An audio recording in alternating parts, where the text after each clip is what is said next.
Chapter 283. Merciful God of Light, we are here today to offer our prayers to the Duke of St. Hilda. He has finished his journey in this world, and has finally returned to the embrace of our Lord. Archbishop Ajani's pious voice echoed in the quiet and solemn tomb. The morning sun shone through the glass dome, sprinkling colorful light in the tomb. This was one of the most sacred places in the Lion's Roar Castle, where the remains of the Duke of St. Hilda were buried. Today, a new member would be welcomed here. In fact, the funeral of the Duke of St. Hilda was held in a hurry. The northern frontier had just calmed down from the turmoil, and the new dukes of the north had yet to officially inherit the title of duke. The nobles and civilians had yet to be appeased, but Colin still asked Archbishop Ajani to conduct the funeral for the Duke of St. Hilda. After all, Colin felt uneasy as long as the body of the Duke was not buried. He always felt that something might happen, and the situation that had just been stabilized would become turbulent again. Moreover, Colin was also prepared to take this opportunity to summon all the lords of the northern frontier to Winter City, and let them know that the Duke had made Vera the first heir in his will. Of course, in order for Vera to officially become one of the Dukes of the North, she still needed to be conferred by Emperor Reinhardt. However, now that she had the Duke of St. Hilda's will, Vera had a decisive advantage. Moreover, Scholar Dowen had already prepared a plan to deal with Emperor Reinhardt and the Senate. Come from the dust, return to the dust. May your soul rest in peace in the Lord's temple. After Ajani finished reciting the prayer, four knights of the House of St. Hilda stepped forward, slowly lifted the Duke's coffin, and walked towards the center of the tomb. As he was a paladin, the Duke of St. Hilda was qualified to be buried in the centermost shrine of the tomb. After the coffin was slowly pushed into the shrine, Vera and Joyce stepped forward and sprinkled a handful of soil on it. At this point, the funeral was over. Colin heaved a sigh of relief. Although he had a tacit understanding with Archbishop Ajani beforehand, Colin could only be sure that she would not go back on her words after the funeral. Of course, there were conditions for Ajani's cooperation. Her condition was that the House of St. Hilda would no longer pursue the Dawson family's betrayal. Colin could guess what the other party wanted to do. Marquis Dawson was dead, and his eldest son, Count Falco, was caught trying to blaspheme Archbishop Ajani, and was arrested by the church. In Colin's eyes, this was clearly a setup. No matter how lustful Count Falco was, he would never attempt to violate Ajani in the church. Akani's goal should be to let Wales inherit the Dawson family's title. This Wales was clearly a fanatic of Akane's, as well as a super bootlicker. This way, Akane would indirectly control the Dawson family. Of course, Colin was very unhappy with this act of poaching the northern frontier, but because he needed to cooperate with the church, he could only pinch his nose and tolerate Ajani's little tricks. In fact, forgiving the Dawson family now was a good thing for the House of St. Hilda, because what the northern frontier needed the most now was stability. This storm of rebellion caused by the St. Thean family had a wide range of implications. Some people directly participated in the rebellion, some remained neutral, and some had other intentions of colluding with outsiders. In short, what the nobles in the northern frontier were most worried about was whether the House of St. Hilda would settle the score after the event. Forgiving the Dawson family would dispel everyone's concerns. Even the Dawson family, who directly participated in the rebellion, was forgiven. Would the House of St. Hilda continue to pursue the mistakes of other families? Of course, in Colin's eyes, this was only a temporary measure. The northern region was too weak now and could not afford another upheaval. Therefore, he did not intend to start another war. However, after a period of rest and recuperation, and after the northern frontier recovered, he would definitely clean up the northern frontier. For example, the Dawson family, or the Morrison family. Thinking of this, Colin found the figure of Earl Morrison in the crowd of people who came to watch the ceremony. The young Earl's expression was as usual, and there was nothing unusual about him except for the grief that should be there. However, Colin knew that the theft of the Duke's body was most likely the work of this family. Originally, Colin had already prepared a plan to deal with the other party's sudden attack at the funeral, but he did not expect that Earl Morrison did not do anything at all. What was going on? Then what did they want to do by stealing the Duke of St. Hilda's body? Colin had no choice but to suppress his doubts in the bottom of his heart. He held Vera's hand and walked out of the tomb together. Behind them, a group of nobles from the northern frontier also came out one after another. Miss Vera. Vera stopped in her tracks, only to see Count Morrison catching up to her. Viscount Angley. Earl Morrison nodded to Colin again. Colin smiled and did not speak, but he was constantly guessing what the other party wanted to do. Earl Morrison, what can I do for you? Vera asked softly. It's like this. Earl Morrison seemed to be a little embarrassed. I have admired Miss Nina for a long time, so I would like to ask Miss Vera to marry her to me. Sure enough. Colin's heart skipped a beat. Earl Morrison was really here to propose. But he was too anxious. The Duke of St. Hilda had just been buried, and it was too rash of him to propose a marriage alliance right away. Moreover, Vera had not officially inherited the title of Duke yet. Strictly speaking, she was not qualified to marry Nina to Earl Morrison. I'm sorry, Earl Morrison. Vera frowned and said, I am not the master of the Lion's Roar fort yet, and I cannot influence Cousin Nina's marriage. Earl Morrison quickly apologized and said, Of course I understand. So, I am just expressing my feelings to you this time. It will not be too late to arrange a marriage alliance after you inherit the title of Duke. Well, I will think about it, and I will also ask for Cousin Nina's opinion. Vera did not directly agree. However, Earl Morrison did not know if he misunderstood Vera's meaning, or if he was very confident in himself, but he thanked her again and again, and then left with satisfaction. Colin, do you think I should marry Cousin Nina to Earl Morrison? Vera asked hesitantly. You can ask Nina's opinion first. Colin smiled and said, Moreover, you are not in a hurry. It will not be too late to talk about it after you officially inherit the title of Duke. Okay. Vera nodded. Then, when are we leaving for Imperial Dragon City? Vera officially inherited the title of Duke, and she needed to go to Imperial Dragon City to accept the Emperor's conferment. Colin thought for a while and said, After I complete the prisoner exchange with the Eastern region and bring back Marquis Garcia, we will go to Imperial Dragon City. Otherwise, I will not be at ease if there is no reliable person at the northern frontier. Vera's eyes lit up and she said in surprise, Have you made an appointment with the Eastern region to exchange the prisoners? Can I go with you? We made an appointment 3 months ago. I thought it would be postponed again, but I didn't expect the time to be just right. Colin patted Vera's little hand, knowing that she was worried about her father, but he still shook his head and said, I will go by myself if you want to exchange the prisoners. You need to stay in Winter City. Now that the northern frontier has just been settled, we need someone who can make decisions to stabilize the situation. Vera was a little disappointed, but at the same time, she was also a little scared. If I am alone, will I be able to stabilize the situation? Colin smiled and encouraged her. You need to have confidence in yourself. You are St. Hilda, and you are also the first successor appointed by the previous Duke himself. Of course, you will not have any problems. What's more, you still have Scholar Dwayne with you. If you have any political problems, you can discuss them with him. As for military matters, you can absolutely trust Knight Charles and Viscounts Vala. Vera nodded and she was a little confused. What about Knight Nelson? Can't I trust him completely? Of course, you can trust Knight Nelson, but I am just saying that if the worst happens, you can only entrust your life to Knight Charles and Viscounts Vala. Colin certainly could not tell Vera that Knight Charles and Viscounts Vala were his blood descendants, and there was no possibility of them betraying him. As for the others, well, it was hard to say. Vera nodded, indicating that she had remembered it. Don't worry, I will be back soon. Well, be careful. Chapter 284. Alfalfa City was located at the southernmost tip of the Half-Elf Kingdom. The Crystal River and the Raging Water River intersected here, forming a Y-shape that divided the city into 3 areas.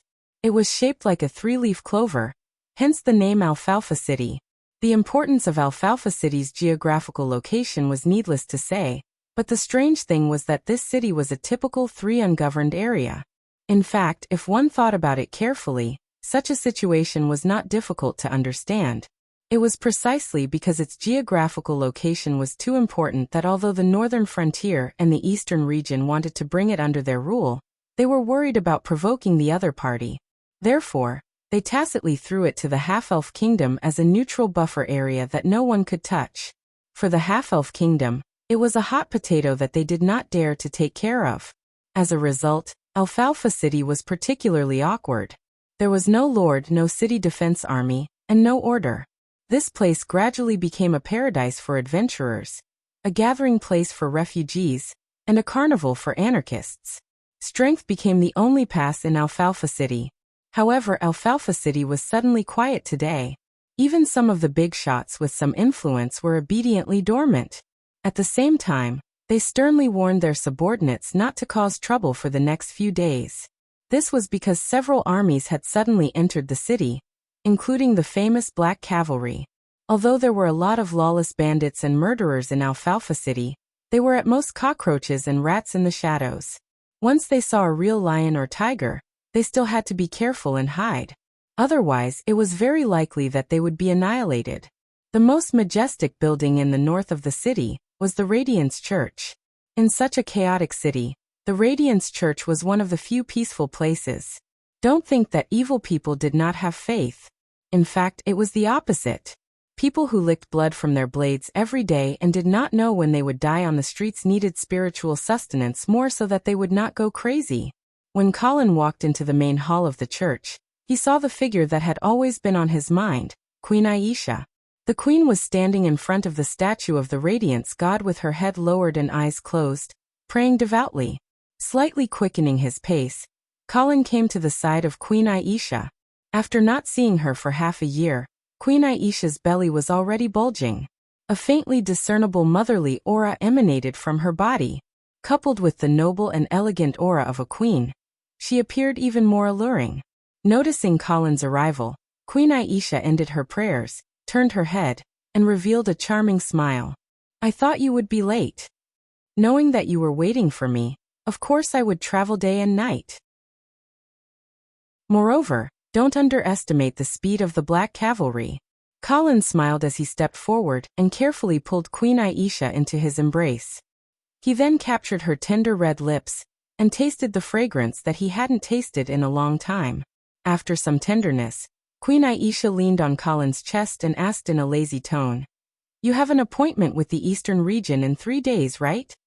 "Yes, I have sent a messenger to the other side of the river to discuss the exchange of prisoners." Colin held Queen Aisha's waist with one hand and stroked her belly with the other. But it didn't take long before he began to climb up. Queen Aisha snorted, grabbed Colin's mischievous hand, and said, "This is a church." Colin looked down at the snow-white cleavage. His heart was restless, but he had to be honest and asked, "Is there any problem with the food production of the half-elven kingdom this year? This round of turmoil has delayed the spring plowing on the northern frontier. It is estimated that the famine will continue or even worsen. So I need your help." "No problem," Queen Aisha said confidently. "At the beginning of the year, I deliberately issued a farming order and increased the efforts of the spring plowing. If nothing unexpected happens, this autumn will be a bumper harvest." "That's good." Colin let out a sigh of relief. "As long as we can last through this year, the northern frontier will be able to catch a breather, and everything will slowly get back on track. But when you send people to buy food this autumn, it's best to bring the army." Queen Aisha's eyes flashed with a hint of sternness. "What's wrong? Is someone not being honest?" "Yes. At the end of last year, you forcefully bought food from Silvermoon City at a low price to aid the northern frontier. This has already made many half-elven merchants and nobles unhappy. If it happens again this year, I'm afraid that some people will overestimate themselves and do something stupid." Colin narrowed his eyes, and his tone became serious. "I understand. After I go back this time, I will let Duke Modawin lead the Silvermoon Guard back to the half-elven kingdom to help you stabilize the situation in the country." Queen Aisha shook her head gently and said, "There's no rush. I can still stabilize the situation in the half-elven kingdom. Leave the Silvermoon Guard at the northern frontier. You need it more. After the autumn harvest, it won't be too late to let Duke Modawin come back." Although Colin was still a little worried, he didn't want to refuse Queen Aisha's good intentions. He also didn't want her to think that he doubted her ability to control the situation in the country. All right. If there are any changes in the situation in Silvermoon City, contact me immediately. Yes. After a moment of silence, Queen Aisha opened her mouth again. Recently, the situation in Alfalfa City has been a little strange. Colin didn't mind and laughed casually. The regular army has entered the city. Those cockroaches and rats in the shadows have of course hidden. No, that's not what I meant. Queen Aisha's tone became serious. Since the beginning of the year, a force called the Alfalfa Brotherhood suddenly rose up in the city. They swept away all the major forces in the city at an extremely fast speed, and have already taken control of Alfalfa City. Oh. Colin became serious. Who is the leader of this Alfalfa Brotherhood? Do you know? It's a 5th-rank warrior called Capone. He was wanted by the Eastern region because he resisted the Lord's conscription order, and later fled to Alfalfa City. Although his martial strength is outstanding, he didn't mix well in Alfalfa City, a place where dragons and snakes mix together. Until the beginning of this year, he suddenly began to form his own force, and expanded it at an extremely fast speed. Now he has almost become the nominal master of this city. Someone is supporting him from behind, right? Colin guessed. I think so too. Moreover, I suspect that the Eastern region is supporting Capone and the Alfalfa Brotherhood. Eastern region. It seems that they aren't honest. Colin's gaze became dangerous. Yes. However, you don't have to worry too much. After you annihilated the Pegasus Legion in Silvermoon City, the House of St. Prospero lost its most elite troops. They certainly won't be able to touch the northern frontier in a short period of time. Using this kind of underhanded method to try to take control of Alfalfa City, they are worried that the northern frontier will establish a navy in Silvermoon City in the future, and go down the Crystal River. Colin thought for a moment, and then said in a deep voice, Alfalfa City can't fall into the hands of the Eastern region. Queen Aisha raised her head, looked at Colin and said, It's not good to have a conflict with the Eastern region at this time, right? Colin shook his head and said, Don't worry. Since the Eastern region chose to use this kind of underhanded method to take over Alfalfa City, they are also worried about having a direct conflict with the northern frontier. Therefore, it can be seen from this that the Eastern region is also weak. Then what are you going to do? Take advantage of the black cavalry in the city, and directly destroy the Alfalfa Brotherhood? Colin stroked Queen Aisha's soft lower abdomen and said, No, it's better not to use military power to directly interfere. I am also worried that the Eastern region will be forced into a corner. If they are desperate and start another war in Alfalfa City, that would not be good. How about this? Alfalfa City is still under the rule of the Half-Elf Kingdom. In the name of the Half-Elf Queen, appoint a city lord of Alfalfa City. Let him unite the forces in the city that are unwilling to submit to the Alfalfa Brotherhood, and fight against them. In short, don't let Alfalfa City completely fall into the hands of the Eastern region. In the future, when the northern frontier has recovered, they will have an excuse to intervene. Queen Aisha thought for a moment and nodded. Okay, I will go and find a suitable candidate. Okay. If the city lord fails and is killed by Capone, you can continue to appoint a new city lord. But never send a regular army into Alfalfa City. Let the jackals and wolves in the city tear each other apart, and make it difficult for the Alfalfa Brotherhood to unify the forces in the city. I understand. There are many lawless and vicious people in Alfalfa City. It won't be difficult to find an opponent for Capone. It will be even easier to make this place chaotic. Colin saw that Queen Aisha understood his intentions so quickly, and kissed her on the forehead with approval. Queen Aisha smiled and suggested, There is a hot spring behind the church. Do you want to soak in it? Okay. Colin certainly wouldn't refuse and immediately picked up Queen Aisha. Amidst the others' exclamation, he strode outside. Chapter 285. The gentle afternoon sun shone down on their bodies, making them feel warm. The small boat floating on the raging water river gently swayed along with the waves like a cradle, causing the people on the boat to feel drowsy. Colin stood up and stretched, as if he wanted to use this method to resist the surging drowsiness. There was still some distance to the center of the river where the captives would be changed, so Colin decided to strike up a conversation with Marquis Vincent beside him. Marquis Vincent, have you gotten used to living in Icestone City for the past half-year? Marquis Vincent snorted lightly and ignored Colin. Half a year as a captive had caused the once high-spirited Marquis of the Eastern region to become much more haggard. However, Colin truly didn't abuse him. He wasn't that bored. Other than the fact that Marquis Vincent didn't have any personal freedom in Icestone City, he was provided with good food and drink. Every week, he would even find some skilled women to help him with his physiological needs. At first, Marquis Vincent thought that Colin was humiliating him. He was a Marquis of the Eastern region, the son of a noble holy knight family. How could he touch those lowly women?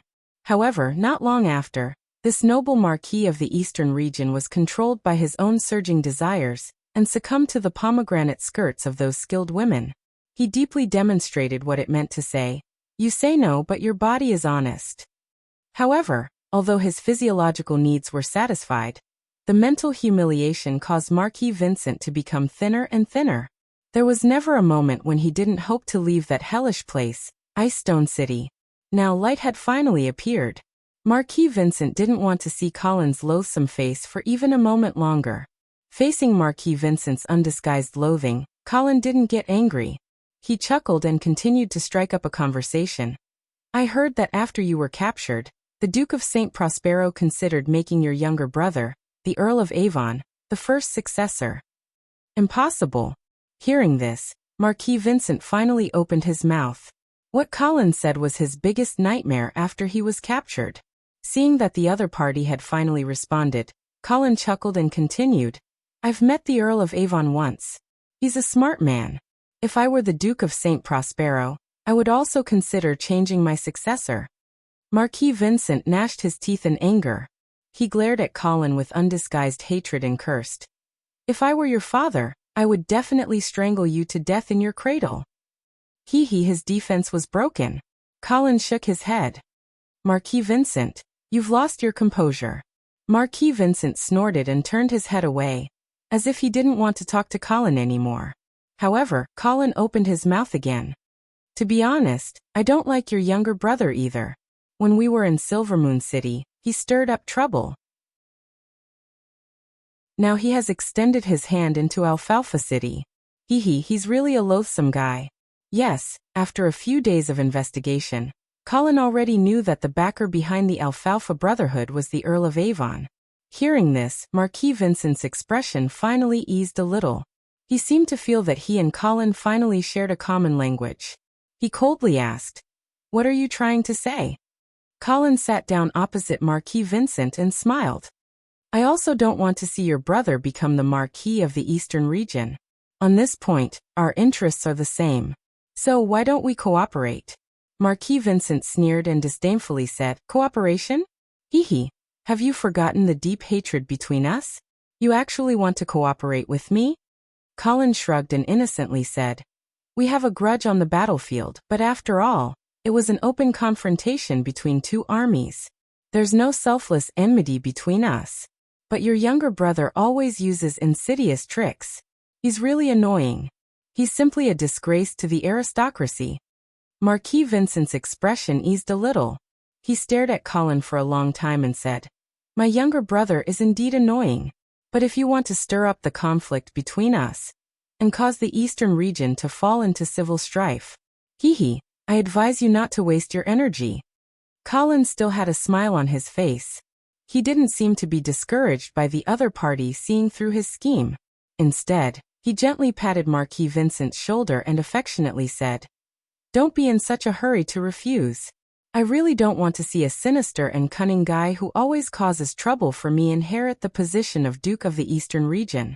So you should think about it again. If you need anything in the future, you can contact me at any time. You should also know my current identity. Vera is about to inherit the position of Dukes of the North, and I am her husband. Don't you want to have a strong foreign aid?" Marquis Vincent bowed his head in silence. It was unknown whether he was convinced or not. Colin continued, "Whether you believe it or not, I am a peace-loving person and Vera is not an ambitious person. Of course, we would prefer a neighbor who is also peace-loving. Marquis Vincent seemed to be finally convinced and whispered, I also don't want to be an enemy of the northern frontier. Colin smiled slightly as he knew that the other party was convinced. However, he didn't continue to persuade him. Too much is as bad as too little. When Marquis Vincent's position in the eastern region was really threatened by his younger brother, he would naturally remember that someone had extended an olive branch to him on the river today.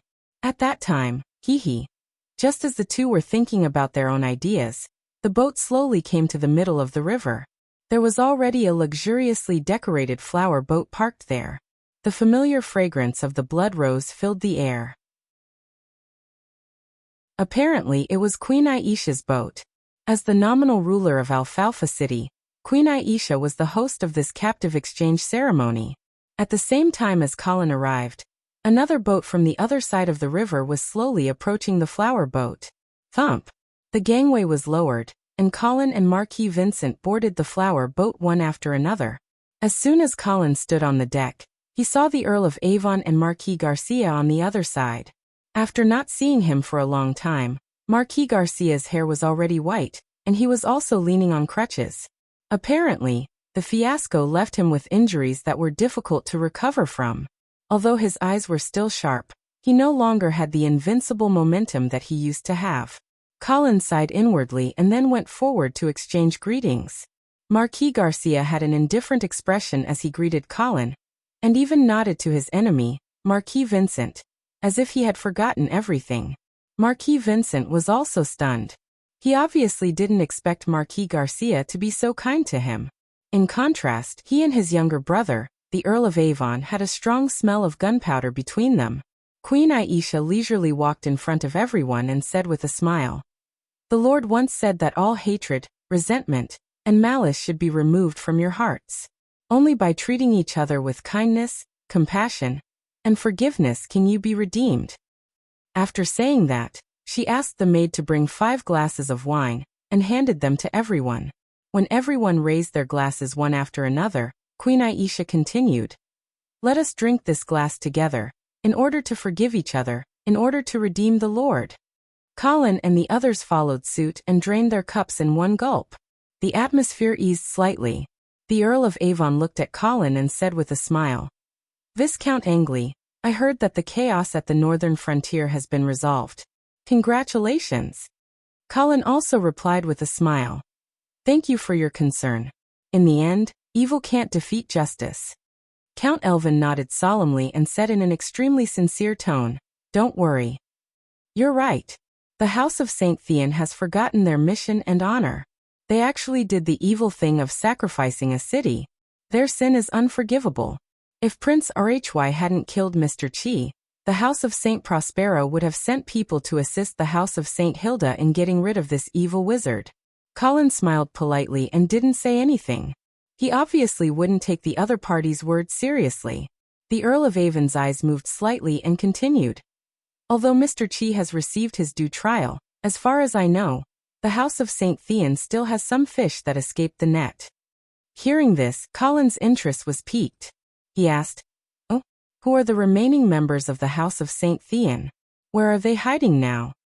Mr. Chi's whereabouts are very secretive. It's very difficult to find out who the House of St. Thean still have. However, I do know the whereabouts of one of his sons. Where? The Earl of Avon pointed to the shore and said, In Alfalfa City. Colin narrowed his eyes and asked, What's his name? The Earl of Avon spread his hands and said, I didn't find out. Colin sneered in his heart. He obviously didn't believe this nonsense. It seemed that the Earl of Avon didn't want to say. However, Colin didn't intend to pursue the matter. With Mr. Chi's death, the House of St. Thean was nothing to be afraid of in Colin's view. What kind of threat could a family without its own territory and army be? The Earl of Avon turned to look at Queen Aisha and said with a smile, Your Majesty, I heard that you have recently found a new lord of Alfalfa City? Yes. Queen Aisha nodded gently. The Earl of Avon had a mysterious smile on his face and said to Colin, Viscount Angley, If you want to find the remaining member of the House of St. Thean, shouldn't you seek the help of the Lord of Alfalfa City? Colin nodded lightly and said, I will. However, the Earl of Avon's mysterious smile made Colin start to have wild thoughts. Could it be that the Lord of Alfalfa City that Queen Aisha had found was the remaining member of the House of St. Thean? Then I wish you good luck. The Earl of Avon immediately took his leave and left the boat with Marquis Vincent. Colin glanced at Marquis Garcia and asked respectfully, Lord Marquis, shall we go back? Yes. Marquis Garcia nodded and stared at the water, seemingly not in the mood to talk. Colin gave Queen Aisha a meaningful look, and then the boat began to slowly turn around and sail towards the shore. Chapter 286. The boat slowly sailed towards the shore. Marquis Garcia's eyes were deep as he could already see the figure of the cavalry on the shore. Although Marquis Garcia's complexion was still as calm as before, Colin could still see the other party's clenched fists. In order to ease the current awkward atmosphere, Colin took the initiative to talk about the changes that had happened in the northern frontier in the past 6 months. Marquis Garcia listened silently without any reaction. It wasn't until Colin had finished speaking that he commented faintly, You did a good job. Colin couldn't help but stick out his chest, as if he was a student who had been praised by his teacher. But then, Marquis Garcia's next sentence made him fall from the clouds. Her Majesty is pregnant with your child, right? Colin immediately stiffened. He felt as if he had been caught red-handed by his father-in-law. For a moment, he didn't know whether to tell a lie or to admit it honestly. Fortunately, Queen Aisha whispered, Your Excellency Marquis, I am pregnant with the child of the Miller family. Marquis Garcia understood the meaning of the Queen's words. This child would not become Colin's heir, and she would never threaten Vera's position. Therefore, Marquis Garcia once again looked at the other side of the shore and no longer spoke. Colin heaved a sigh of relief. However, he also reacted. In the culture of this world, the existence of aristocratic lovers was very tolerant. Most of the aristocrats had lovers and illegitimate children. Of course, the premise was that she would not threaten the position of the main wife. Otherwise, Marquis Garcia would not let Queen Aisha go so easily. Colin turned his head and quietly gave Queen Aisha a thumbs up. Queen Aisha responded with a charming smile. Seeing that Marquis Garcia did not have any desire to talk, and his whole body was exuding an isolated and indifferent aura, Colin did not dare to disturb him too much. He went to Queen Aisha's side and whispered, Have you already decided on the candidate for the city lord of Alfalfa City? Yes. Queen Aisha nodded. She understood that Colin remembered what the Earl of Avon had said before he left. She then explained, He shouldn't be a descendant of the House of St. Thean. Oh, why are you so sure? Queen Aisha nodded and said a name that Colin was familiar with, Ron Lute. Someone from the Lute family? Colin remembered that the half-elf queen consort before Aisha was from the Lute family, and the Duke of Lute was the commander of the Silver Moon Guard. However, under the instigation of Sith Savoy, this person started a coup d'état. Of course, it was mercilessly extinguished in the end. As a result, the Lute family was stripped of their title and land by Queen Aisha, and they were banished from Silvermoon City. Yes. Queen Aisha explained. This Ron is the nephew of the Duke of Lute. He is a third-rank knight and has some talent. He has gathered a group of people from the Lute family around him. Therefore, I gave him this opportunity. I promised that as long as he could secure the position of the city lord of Alfalfa City, I would confer this place to the Lute family and give them a corresponding title. Colin nodded and agreed with Queen Aisha's decision. First of all, since this Ron had a name and a surname, and his background could be investigated, then he couldn't be a descendant of the House of St. Thean. Moreover, as a former top family of the half-elves, Ron's ability, connections, and prestige were all guaranteed. It was better than having a fugitive as the city lord. Tell him to pay attention to whether there are any suspicious people. I know. After Colin gave a simple explanation, he didn't say anything else. At present, he didn't have the time to play hide-and-seek with the descendant of the House of St. Thean in Alfalfa City. He didn't even have the time to care about the ownership of this city. His top priority was to return to the northern frontier as soon as possible, and take Vera to Imperial Dragon City to meet Emperor Reinhardt. He wanted to completely finalize the succession of the Dukes of the North. After that, he would be able to free up his hands and solve these messy problems. However, he really didn't pay attention to the descendant of the House of St. Thean. After all, even Mr. Lua was dead. What could the House of St. Thean do? Moreover, Colin also suspected that the descendant of the House of St. Thean didn't exist at all. Could it be that the Earl of Avon deliberately scattered a smoke bomb? While his thoughts were running wild, the boat slowly approached the shore.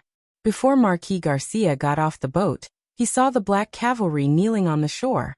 Knight Roger yelled at the top of his voice. The Black Cavalry welcomes the return of Lord Marquis. The Black Cavalry welcomes the return of Lord Marquis. The voices of the nearly 10,000 Black Cavalry soldiers resounded through the New River, and a somber atmosphere began to slowly gather. Colin silently looked at the scene in front of him with deep eyes. He had no doubt that as long as Marquis Garcia gave the order, the Black Cavalry would immediately cross the river to avenge him. They didn't even care if the northern frontier could support another war at this time. And they didn't care if the 10,000 Black Cavalry soldiers could sweep the eastern region. Where one person pointed, the whole army would follow. This was the prestige of Marquis Garcia in the Black Cavalry. Even if Colin had already led this army to several great victories, even if Knight Roger had already led the Black Cavalry soldiers to swear allegiance to Colin under the command of Marquis Garcia, he still couldn't erase the imprint that Marquis Garcia had firmly engraved in the souls of this army. At this time, Colin couldn't help but worry that the Black Cavalry would leave him. Marquis Garcia's deep eyes slowly swept across the Black Cavalry soldiers on the shore. Everywhere he looked, every Black Cavalry soldier couldn't help but straighten their chests, accepting the inspection of the person they believed in. Perhaps it was because they saw Marquis Garcia's white hair and the walking stick in his hand, but the breathing of the Black Cavalry soldiers gradually became heavier, and their eyes seemed to have flames dancing. The northern wind whimpered, and under the reflection of the setting sun, the river of wrath looked like blood surging. But just as this momentum rose to its peak, Marquis Garcia suddenly opened his mouth. "I don't have the qualifications to be your commander." Knight Roger was just about to speak, but he was forced to retreat by Marquis Garcia's cold gaze. "I trusted the wrong person," which led to the crushing defeat in Shadow Canyon. "I was unwilling to accept the fact that I couldn't abide by the promise to live and die with the Black Cavalry. I was also unable to see through the enemy's conspiracy, which led to the northern frontier falling into chaos and suffering. I don't ask for your forgiveness, but I also don't have the face to lead you." Marquis Garcia raised his finger and pointed at Colin, saying in a clear voice, "You need a new commander." Colin's heart was in turmoil. He turned his head and saw Marquis Garcia's deep gaze. In this gaze, there was guilt, relief, and ardent expectation. Colin understood that Marquis Garcia was officially handing over the Black Cavalry to him.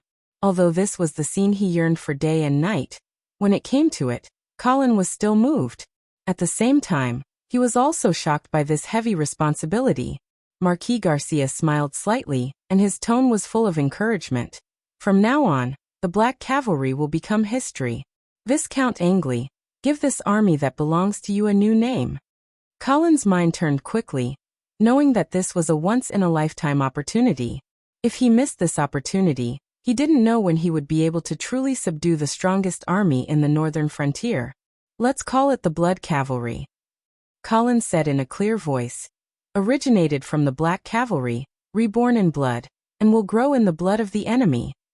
Marquis Garcia whispered the name of the Blood Cavalry several times, with a satisfied smile on his face. Then he slowly stepped back a few steps, highlighting Colin's position. Colin also took the responsibility and said in a clear voice, "Blood Cavalry, listen to my order." Bang! Knight Roger's left hand heavily hit the armor on his chest, and his eyes moved from Marquis Garcia to Colin. Then, a series of knocks resounded through the sky, converging into a unified voice. The former Black Cavalry soldiers finally really accepted the change of their identity. Colin's heart was surging, and he ordered, "Escort Marquis Garcia back to the northern frontier." "Yes, Blood Cavalry."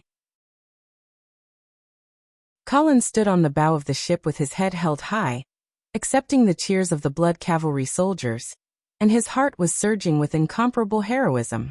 Behind him, Marquis Garcia stared at Colin's tall and straight heroic figure. In a trance, he seemed to see himself 20 years ago. The two men, one in front and one behind, one in high spirits, the other in bleak. It seemed to mark the end of an old era and the beginning of a new era.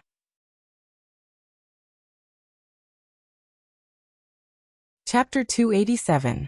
The dense clouds obscured the silver moon, leaving only a dim halo in the sky. The weak moonlight couldn't even outline the shadows. In the dark Imperial Dragon City, there were only sporadic embellishments. The only exception was the northernmost part of Imperial Dragon City. There, a strange golden light fell from the sky, propping up the dark curtain of night. It was the direction of the Holy Mountain, and also the Holy Land of the Church of Glory, the Cathedral of Holy Light. This inextinguishable pillar of holy light was like an eternal lighthouse, illuminating the lost people in the deep darkness with hope and direction. It was like this tonight, and every night. In the crisp sound of horse hooves, a four-wheeled carriage pulled by 3 tall horses slowly moved towards the Cathedral of Holy Light. The guards on night duty didn't stop the carriage. Instead, they stood with their heads held high and lined up to welcome the distinguished guests. Those who were qualified to ride a four-wheeled carriage to the peak of the Holy Mountain must be important people of noble status. In the middle of the carriage's side wall, there was a purifying scarlet flame pattern. Obviously, the visitor must be a core member of the imperial family. The carriage slowly stopped in front of the steps of the Cathedral of Holy Light. A knight with a sword jumped down from the open-air seat at the back of the carriage, ignoring the church guards who came forward to inquire. He held a crystal lamp in one hand and placed a golden step in the other at the door of the carriage.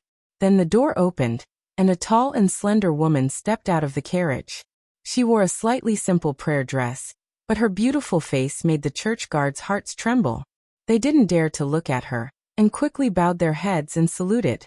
"Your Highness." Empress Medela nodded gently in greeting, then walked up the steps towards the church.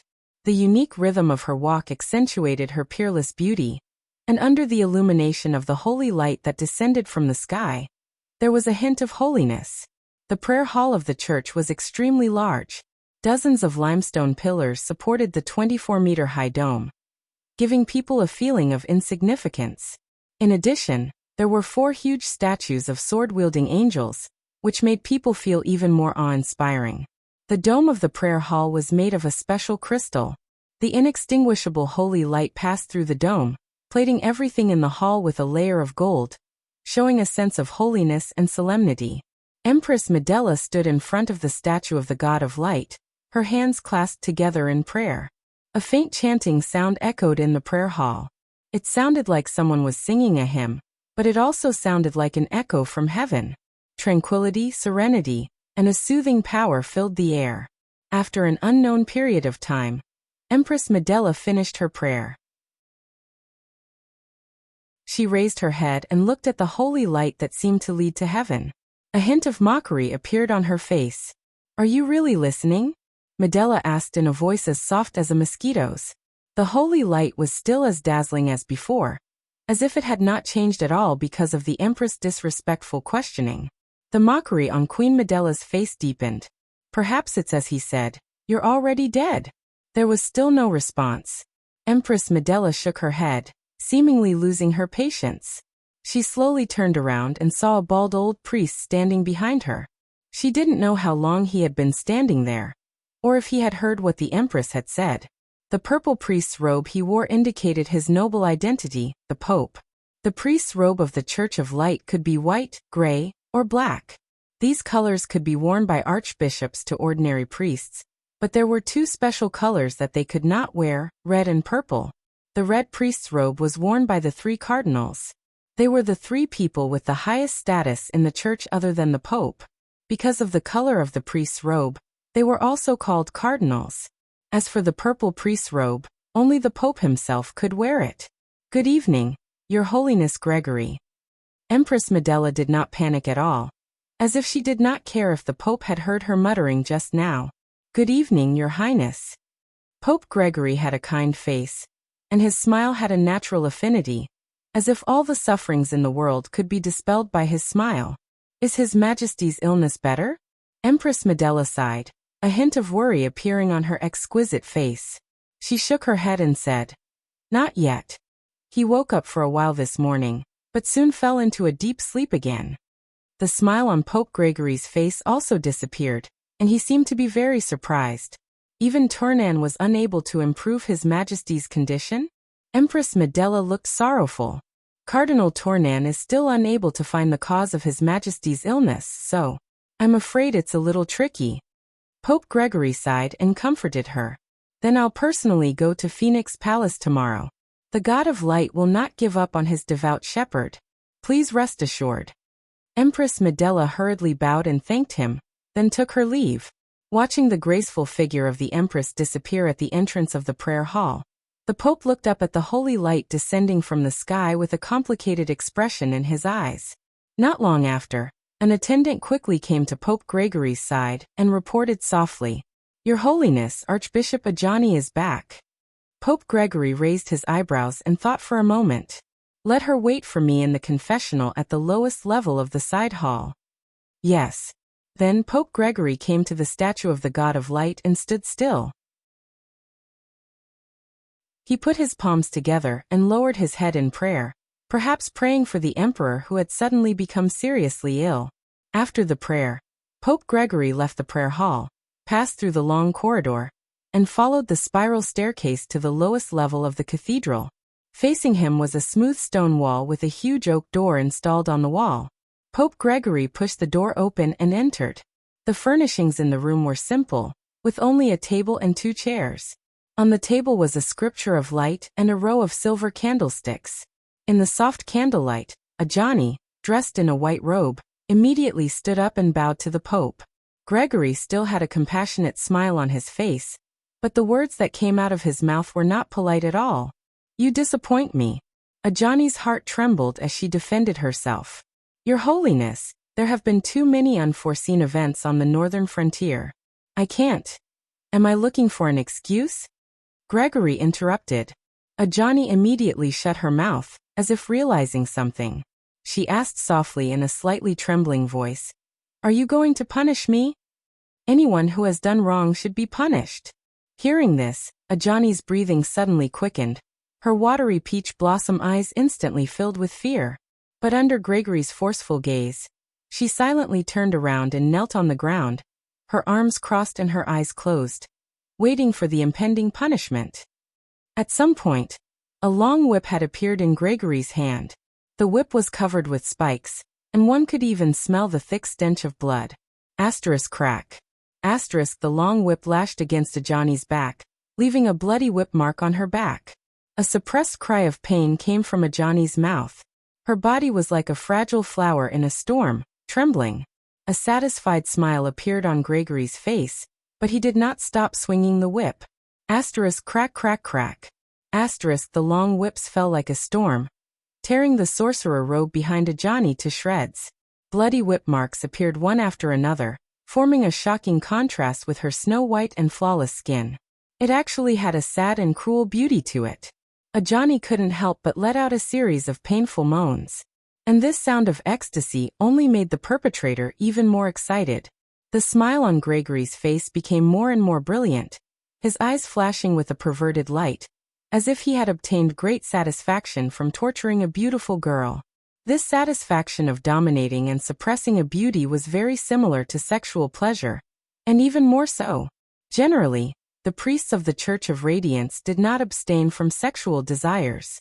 Marrying and having children did not hinder them from serving the God of Radiance. But if this priest had lofty ambitions, vainly thinking that he could one day reach the peak of the holy mountain, wear the crown of thorns and become the Pope, then he had to maintain a pure body. The reason was very simple. Legend had it that the Church of Radiance had a divine weapon that could communicate with heaven, the golden horn, which had been wielded by successive popes. But to blow the golden horn, this person had to dedicate himself wholeheartedly to the God of Radiance, and could not be tainted by the affairs of men and women. Therefore, there were many ascetics in the church who abstained from sexual desires, And this Gregory who could ascend to the position of Pope was of course even more so. Between beauty and power, Gregory naturally knew which to choose. But as long as one was human, there would always be desires and desires that needed to be dispelled. But he did not expect Gregory's method of dispelling to be so perverted and cruel. After a long time, Gregory finally finished venting. At this time, Ajani was already lying on the ground weakly, gasping for breath with difficulty. Her entire back was covered with ferocious crisscrossing whip scars, dripping with blood. It was a tragic sight. Gregory threw away the long whip and took out an exquisite little bottle, dripping the holy water from the bottle onto Ajani's back. Ajani's body could not help but tremble and twitch. It was obvious that the process was not pleasant. God has mercy on the world. The Lord heals all living beings. Gregory cast a healing spell on Ajani, and a compassionate smile once again appeared on his face. In an instant, he had returned to being the sanctimonious Pope. It had to be said that the healing spell cast by the Pope himself was indeed powerful. Combined with the holy water, the scars on Ajani's back healed at a speed visible to the naked eye, and soon disappeared. Ajani finally got up, and slowly sat up from the ground. Her mage robe had long been damaged by the whip, and now it had completely slipped off, revealing her infinitely beautiful upper body. Ajani did not even try to hide it, and it was unknown whether it was because she did not dare to, or because she was deliberately provoking the man in front of her. Gregory looked away as if he had been electrocuted, as if he was afraid that if he looked at her a few more times, he would not be able to control himself, and the results of most of his life's hard work would be destroyed. Ajani seemed to have seen this scene, and she lowered her head, but the corners of her mouth were slightly raised, as if she was disdainful, but also as if she was happy that she had succeeded in her revenge.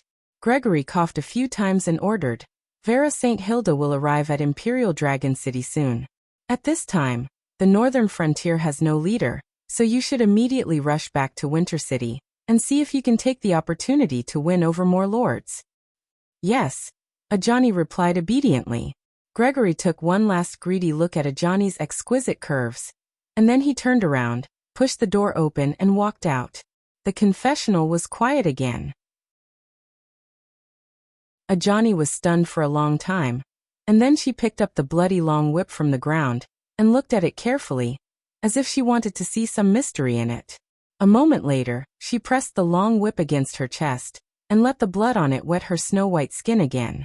She slowly tightened her hand, and the barbs on the long whip immediately pierced her chest, and blood oozed out again. Ajani groaned softly, and it was a little painful. But then her tightly knitted brows slowly relaxed, and a look of enjoyment appeared on her face. Ajani looked up, and her deep eyes seemed to penetrate the layers of obstacles, and rose to the sky along the holy light. The omnipotent God of light, the lost lamb needs guidance. Please listen to her confession.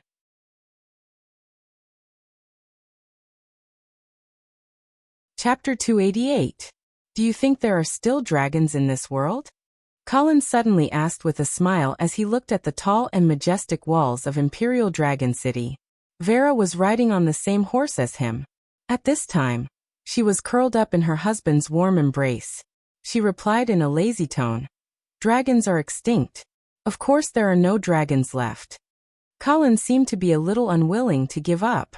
He said stubbornly, "Maybe there are some surviving dragons hiding in some dark corner?" Vera pursed her lips and smiled. She explained, "There is such a possibility, but it is not very likely. According to the records, the High Elves created a wonderful spell called the Dragon Search Spell. It can locate the approximate location of the dragons in the world. Therefore, if there are still dragons in the world, the High Elves will definitely know. However, the conclusion that the dragons are extinct was made by the High Elves. I think they said that because they are confident." Colin nodded. Only then did he understand. But then he sighed with some regret. "That's really a pity. I still want to see the glory of a giant dragon." Scholar Dwayne interrupted. "The dragons should be extinct, but there is still a dragon egg in the Phoenix Palace. If Lord Viscounts is interested, you can go and take a look." "Oh. Dragon egg? It did not hatch?" Colin was interested. "Of course not." Scholar Dwayne shook his head. The San Lorenzo family has also tried all kinds of methods, but the dragon egg did not show any signs of life. Vera saw Colin's yearning face and smiled. Colin, if you are interested in dragons, you can go to Yevil. The Mage Council still has a few dragon skeletons. However, most of the dragon skeletons are in the hands of the elves. If the Radiant Moon Forest is not a forbidden area, you can feast your eyes on it. It is a forbidden area now, but it might not be in the future, Colin said excitedly. Yes, in fact, the mages have also been trying to find a way to enter the Radiant Moon Forest. Imperial Dragon City was in front of them while the three of them were discussing enthusiastically. The welcoming team was already lined up neatly outside the city gate. The beautiful figure in the lead was Empress Medela. Aunt. Vera quickly jumped down from her horse and walked a few steps forward before she hugged Empress Medela affectionately. Medela gently stroked Vera's back as she tried to comfort her. I have also heard about what happened to your father. I am really sorry. Vera nodded her head gently and did not say anything else. Her feelings for the Duke of St. Hilda were very complicated, and she did not know how to express it. Your Highness. Colin hurriedly stepped forward and bowed.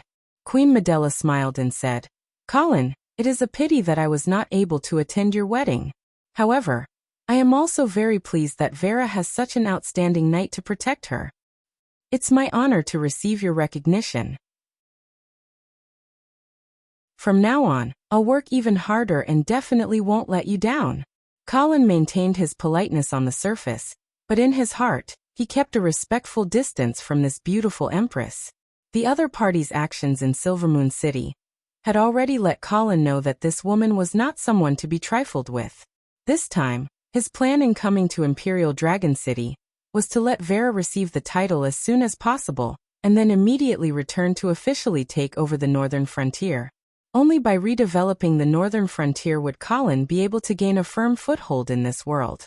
Under the lead of Empress Medela, Colin and the others entered Imperial Dragon City.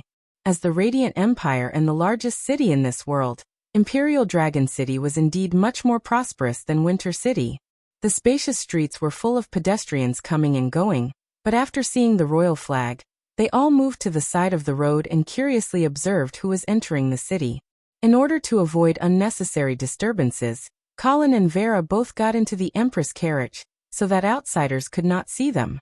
However, there were still some smart people who recognized the team of the House of St. Hilda from the Golden Lion badge, and they knew that it should be the successor of the Dukes of the North who had come to receive the title of the Emperor. All the way to the Phoenix Palace, Colin jumped out of the carriage first, and then helped Vera and Empress Medela out of the carriage in a very gentlemanly manner. The palace maids who were waiting for them took out colorful petals from their baskets and sprinkled them in the air. And soon the road leading to the Phoenix Palace was covered with petals. Vera held onto Colin's arm, stepped on the stairs covered with flowers, and walked towards the magnificent Phoenix Palace. Originally, Colin thought that Emperor Reinhardt would welcome them in the palace, but unexpectedly, he did not see the Emperor of the Radiant Empire. This made him wonder if the Emperor was really too busy, or did he have a problem with Vera? According to Scholar Dwayne's judgment, Emperor Reinhardt should want to see Vera inherit the position of the Dukes of the North, but now it seemed that something was wrong. Colin's heart was filled with a trace of haze, and he did not even pay much attention to the magnificent Phoenix Palace. Empress Medela led Colin and Vera into the reception hall of the side palace. The decoration style of the hall was not particularly luxurious, but if one looked carefully, they would find that there was a subtle elegance hidden in the subtle details. Exquisite and unique murals and sculptures decorated the corners of the hall, and the floor was covered with hundreds of years-old paulownia wood. There were 7 crystal magic lamps hanging from the ceiling, and even though it was daytime, they still emitted a soft light. The 3 of them sat down, and several beautiful palace maids came in with silver plates to serve drinks and desserts. Out of courtesy, Vera looked at the murals on the wall. At this time, Colin wisely kept his mouth shut. As the son of the Baron in the countryside, his artistic skills were limited, and he did not want to make a fool of himself. Fortunately, Empress Medela was also a member of the House of St. Hilda, and the atmosphere quickly became casual and cordial. However, Colin was a little absent-minded. He was wondering when Emperor Reinhardt was going to appear. However, from the beginning to the end, they did not see the ruler of the empire.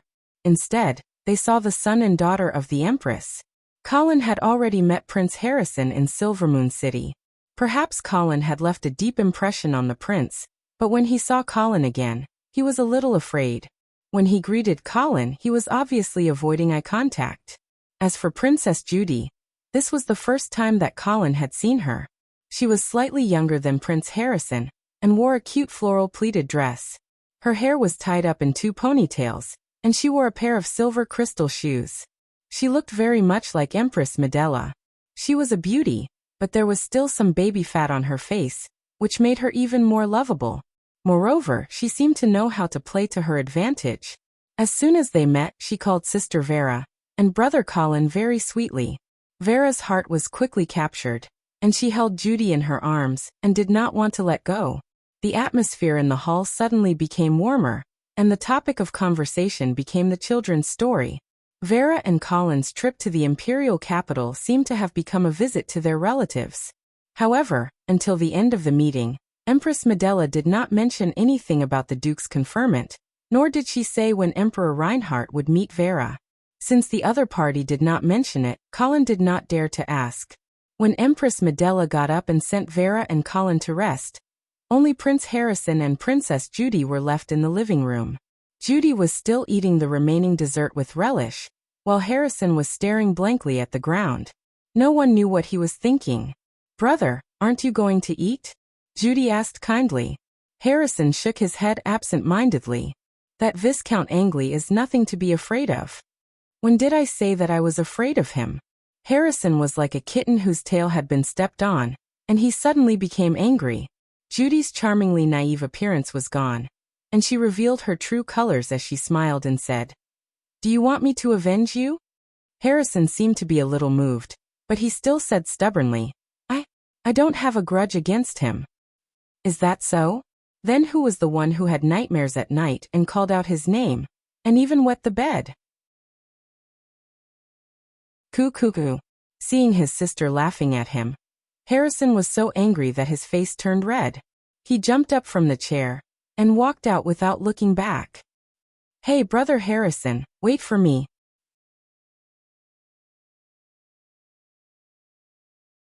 Chapter 289. While Vera and Colin were being escorted to the Phoenix Palace by Queen Medela, Scholar Dwayne came to the southern district of Imperial Dragon City alone. Since the Sacred Mountain and Phoenix Palace were both located in the northern district of Imperial Dragon City, nobles with some status would think of ways to settle down in the northern district. As for the southern district, it naturally became a gathering place for the commoners. The further south one went, the more dilapidated the buildings became. However, in such a residential area, there was a manor that did not fit in with the surrounding environment. Although the location of the manor was not good, it occupied a large area. There were many fruit trees that had sprouted out of the ground, and there were several unique villas within the walls. There were also stables, barracks, warehouses, and gardens. It was definitely a noble manor. In the entire Imperial Dragon City, the only person who was willing to build such a manor in the residential area was the Prime Minister, Baron Heidegger. The Prime Minister of the Empire, who was born as a commoner, had always kept a respectful distance from the nobles. This was something that could not be changed even though he had been in a high position for more than 40 years. Perhaps it was precisely because he was born at the bottom that he was able to understand the thoughts of the people at the bottom that he was able to govern the empire to such an extent. Of course, this might also be the reason why the Senate of the Empire had always looked down on this country bumpkin. After confirming his identity, Scholar Dwayne was led into the manor by the butler. However, the butler did not lead Scholar Dwayne to the study room or the living room. Instead, he led him to a lawn behind the main castle. There, Scholar Dwayne saw the Prime Minister of the Empire who was squatting on the ground and roasting sweet potatoes. Baron Heidegger was already in his 70s. His hair was white, but he was still hale and hearty. He was wearing a slightly old but tidy casual outfit, and he looked like an ordinary old man. He did not have the aura of someone who was in charge of the Empire's government at all. "Prime Minister." Scholar Dwayne quickened his pace as he stepped forward and bowed. Baron Heidegger was obviously very familiar with Scholar Dwayne. When he saw Scholar Dwayne, he pointed at the ground and said casually, "Have a seat and have a taste of my roasted sweet potatoes." Okay. Scholar Dwayne did not feel that he had been neglected. He sat down on the lawn and took the sweet potato from the Baron with a smile. Perhaps it was a little hot, so he quickly blew on it and tossed it in his hand. Due to years of hard work, Baron Heidegger's eyes had lost the vigor they should have. They were dull and dull, but everyone who was stared at by this pair of dull eyes would feel uncomfortable. It was as if he had the ability to see through everything, making everyone unable to hide the filth in their hearts. Scholar Dwayne, on the other hand, maintained his leisurely demeanor under such gazes. He carefully peeled the sweet potato in his hand and ate it with relish. Seeing how the other party was enjoying himself, a smile appeared on Baron Heidegger's face, and he asked, "Is there any problem with the food supply in the northern frontier this year?" Viscount Angley has received great support from the half-elven kingdom, so he should be able to survive this year. It's just that the commoners will have a hard time. At this point, Scholar Dwayne raised his head and looked at Baron Heidegger with hopeful eyes. He asked, "If the central government of the empire can provide some food, then the situation in the northern frontier will be much better." Baron Heidegger shook his head and refused. "It's not that I don't want to help you, but I'm afraid that there will be some problems with the food supply in the Flame territory this year." "What's wrong?" Scholar Dwayne was rather puzzled. "There haven't been any disasters in the Flame territory in recent years, right?" Baron Heidegger's face became a little solemn. "The situation in the western region is a little bad. The St. Gerian family has sent letters to the central government of the empire several times, asking for support. However, His Majesty and the Senate have not agreed to send troops. They only agreed to provide food and material support." Scholar Dwayne also frowned. He asked, "Is the orcs putting so much pressure on us?" "Yes. According to the letter from the St. Gerian family, an orc force called the Battlecry tribe is rising at an extremely terrifying speed. The western region has no choice but to send an expeditionary force over the Broken Sky mountain range to carry out military intervention, to prevent the Battlecry tribe from taking advantage of the situation, and even unifying the orcs to establish the Third Orc Empire." The Third Orc Empire? Scholar Dwayne was horrified. The Radiant Empire established by the humans occupied the most fertile area in the central part of the continent, but it was inevitable that there would be other races coveting it. Other than the dwarves, goblins, and half-elves, who were weak and could only rely on the Radiant Empire, there were only 4 races that could really threaten the humans: the trolls in the north, the elves in the east, the nagas in the south, and the orcs in the west. The elves had long disappeared from the Radiant Moon Forest, so the eastern region of the empire was actually the most stable. The nagas were an amphibious race. Being away from water for a long time would cause their skin to become dehydrated and dry. Therefore, their harm to the southern region was limited to their daily plundering. At most, they would occupy some coastal areas and were not much of a threat. The trolls in the north were once a great threat, but under the strong suppression of the northern frontier, they could no longer cause any trouble. Now they only dared to hide far away in the northern part of the sky ice field, struggling at death's door. Only the orcs in the west had always been a big threat to the Radiant Empire. If the other 3 races did not have an absolute advantage in military force compared to the humans, then the orcs were different.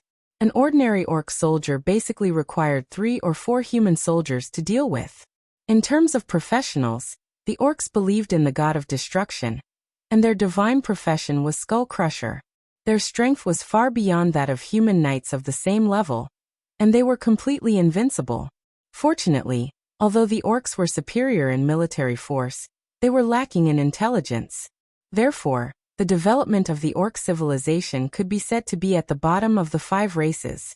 Until now, they were still in a loose tribal form, fighting with each other, and it was difficult to form a joint force. But there were exceptions to everything. In the history of the orcs, there were also many talented heroes. Under their efforts, the orcs had 2 short periods of unification. That was the so-called First Orc Empire and Second Orc Empire. Once the orcs were unified, The orc army they formed would definitely be the most terrifying existence on this continent. After the establishment of the Second Orc Empire last time, the orc army marched straight into the western region.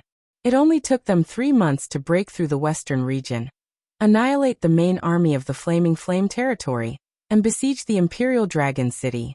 If it were not for the fact that the Imperial Dragon City could not be taken down for a long time, and the internal contradictions of the Second Orc Empire gradually became apparent, causing the human race to seize the opportunity and plot to make the Second Orc Empire fall apart, the ruler of this continent would have changed.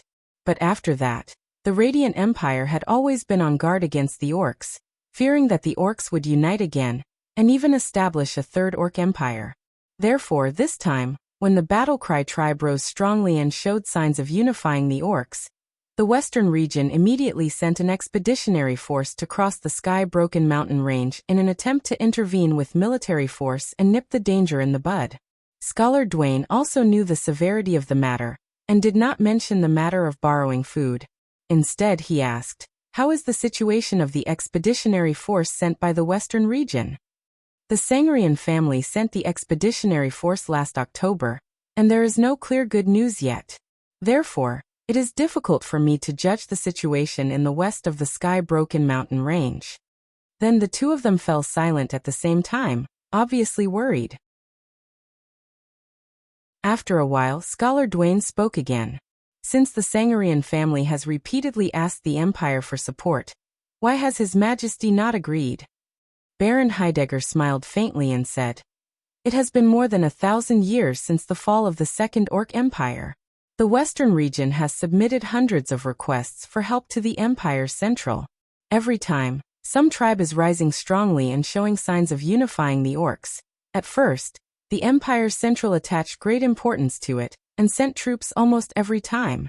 But later, we gradually found out that the Sangarian family was just exaggerating, and wanted the Empire's Central to help them clean up the trouble at the border. Later, unless the threat of the orcs was confirmed, the Empire's Central would not easily send troops to the western region." Scholar Dwayne was also somewhat helpless. It turned out that the Empire's Central was also afraid of the western region. Baron Heidegger glanced at Scholar Dwayne and said, "Moreover, at that time, the northern frontier was in chaos. His Majesty might have wanted to intervene, but later, due to some reasons, it was also left unsettled." Scholar Dwayne's eyes flashed. He thought to himself, is the Menham family sending troops to the northern frontier not considered intervention? Now that the northern frontier has been pacified, but there is no good news from the western region's expeditionary force. His Majesty should be prepared to send troops to support the Sangarian family, right? No. Baron Heidegger shook his head, and his eyes became even more worried. Why? Scholar Dwayne was puzzled. He would rather believe in the orcs' unification than not. He did not understand why His Majesty was so careless. Baron Heidegger narrowed his eyes and said in a deep voice, "Because someone wants to start another war."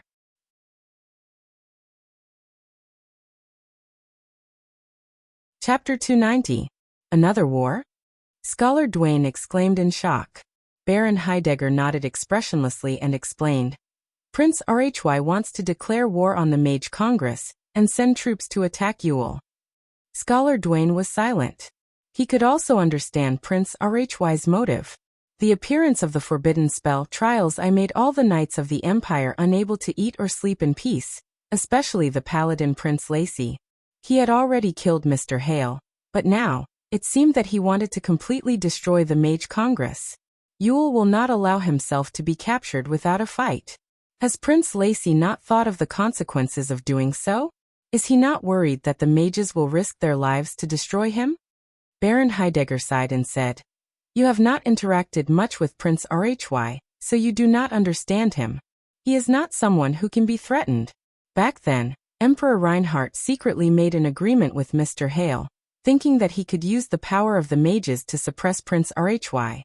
Haha, unfortunately, he did not understand.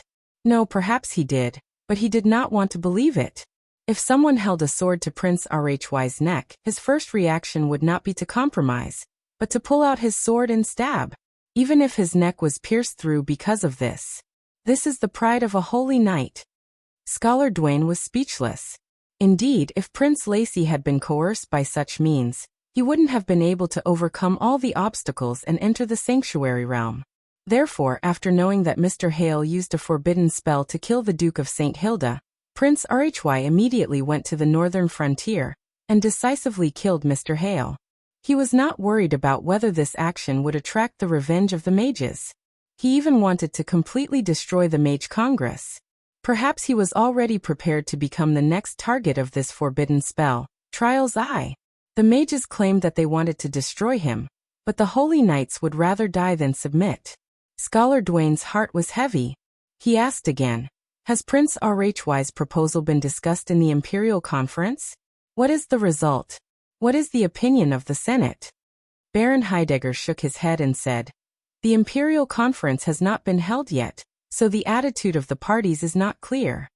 When will the Imperial Conference be held? Could it be that this proposal has just been proposed?"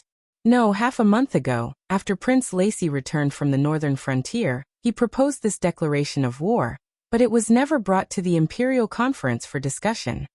Why? Because... Baron Heidegger frowned. Because His Majesty never attends the Imperial Conference. It's impossible for me to preside over such an important topic.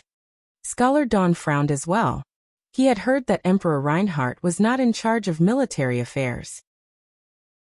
He left military affairs to Prince Leitch, government affairs to Baron Heidegger, and foreign affairs to Empress Medela. In short, he was either obsessed with pursuing the path of a knight, or busy with cuckolding the nobles in the imperial capital. However, Scholar Dwayne did not expect that Emperor Reinhardt would not attend the Imperial Conference even though the war against the mages was about to be declared. This was too absurd. Scholar Dwayne immediately realized that perhaps Emperor Reinhardt was deliberately not attending the Imperial Conference. He was definitely not willing to declare war on the mages, and was even counting on the mages to keep Prince Lacy in check. Therefore, in the face of Prince Lacy's tyrannical behavior, Emperor Reinhardt chose to hide. Are we going to drag this out forever? Scholar Dwayne felt that Emperor Reinhardt's choice was not wise. Baron Heidegger's lips curled into a mocking smile. How can Prince Lacy let this proposal drag on forever? There is another way to mobilize the central army of the Empire other than His Majesty's order. The Senate. Scholar Dwayne immediately reacted. But then his frown deepened. The Senate was set up to restrict the power of the king. If there was an extremely absurd emperor, there had to be an organization that could keep him in check. According to the Glorious Charter, as long as the Senate could pass a resolution with an absolute majority, the resolution could take effect directly without the consent of the emperor. Therefore, as long as Prince Lacy could obtain more than 2/3 of the support in the Senate, he could directly bypass Emperor Reinhardt and start a war against Yule. However, Scholar Dwayne also realized that if Prince Lacy really did this, he would completely fall out with Emperor Reinhardt. Will the Senate support Prince Lacy in this matter? Scholar Dwayne's tone was somewhat heavy. Baron Heidegger shrugged and put on a helpless expression. You're asking the wrong person. I can't find out the true attitude of the elders in the Senate. Scholar Dwayne then realized that he had asked a silly question in his confusion. However, when he thought about the conflict between Baron Heidegger and the Senate, Scholar Dwayne remembered the real purpose of his visit. Prime Minister, I actually came to see you this time because I hope that you can stand up for young Master Joyce at the right time to inherit the Dukes of the North. Baron Heidegger was stunned. He was about to say that he had no right to speak on the issue of the succession of the Dukes of the North, but then he immediately understood Scholar Dwayne's true purpose. You want to use me to influence the Senate's decision, right? That's a smart approach. Okay, I'll find a suitable opportunity to help. At this point, Baron Heidegger suddenly stopped as if he had thought of something important. Prime Minister? Scholar Dwayne called out in confusion. Haha, your train of thought has given me a lot of inspiration. Baron Heidegger came back to his senses, and his face was full of excitement. At first, I thought that if Prince Lacy wanted to declare war on the mages through the Senate, I wouldn't be able to do anything. After all, you know that the Senate and I are like fire and water. But now you've given me a new way of thinking. Perhaps, I can really use this method to influence the Senate's decision. Scholar Dwayne's eyes flashed. He understood what Baron Heidegger meant, so he asked carefully, "So, do you support Prince Lacey's declaration of war on the mages, or do you oppose it?" "Oppose," Baron Heidegger said without hesitation. "Now is not the best time to deal with Yule." Scholar Dwayne nodded in agreement. He also didn't think that it was the right time to provoke Yule. The northern frontier had just been stabilized, and it seemed that something was going to happen in the western region. It was not a wise move for the Empire to provoke the Mage Congress at this time. Moreover, Vera was also a mage. Scholar Dwayne was also worried that this trend would affect the succession of the Dukes of the North. Suddenly, Scholar Dwayne thought of another question. "Oh, by the way, if Emperor Reinhard is unwilling to attend the Imperial Conference, then I'm afraid that he will not meet Miss Vera, right?" Baron Heidegger shook his head and said, "I don't think so.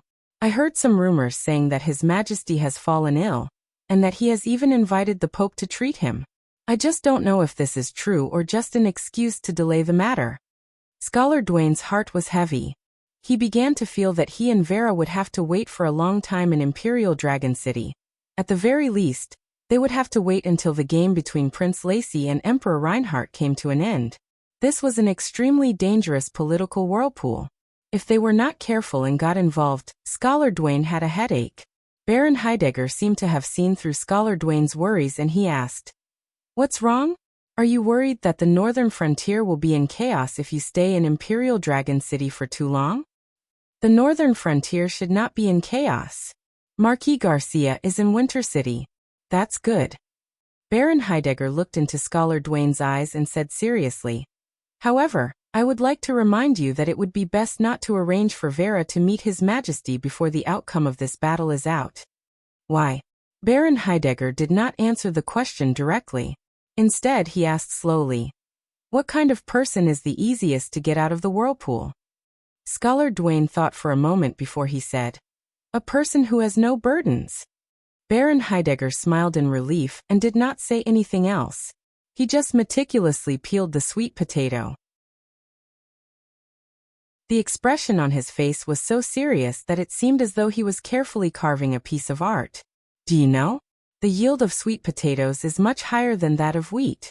I have always wanted to promote sweet potatoes as a staple food to replace wheat, but I have not been able to get enough recognition."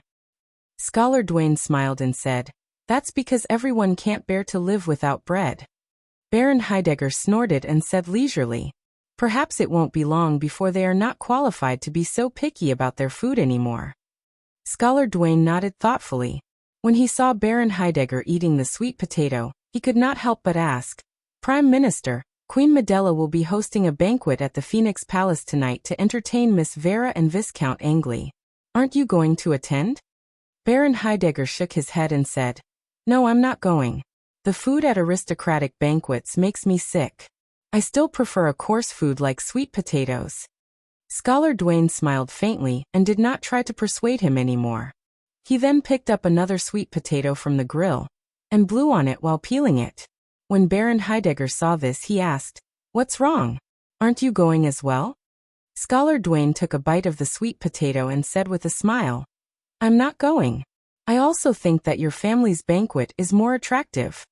Baron Heidegger laughed heartily and said with a proud expression, "That's right. You are the second person in the entire Radiant Empire who has such good taste." "Oh," Scholar Dwayne asked curiously. "Then I'm very curious. Who is the other person?" Baron Heidegger smiled faintly and said a name, "Tournans." Scholar Dwayne was shocked. He knew that this was the name of a cardinal of the Radiant Church. Moreover, this cardinal was the one who was ranked first among the 3 cardinals.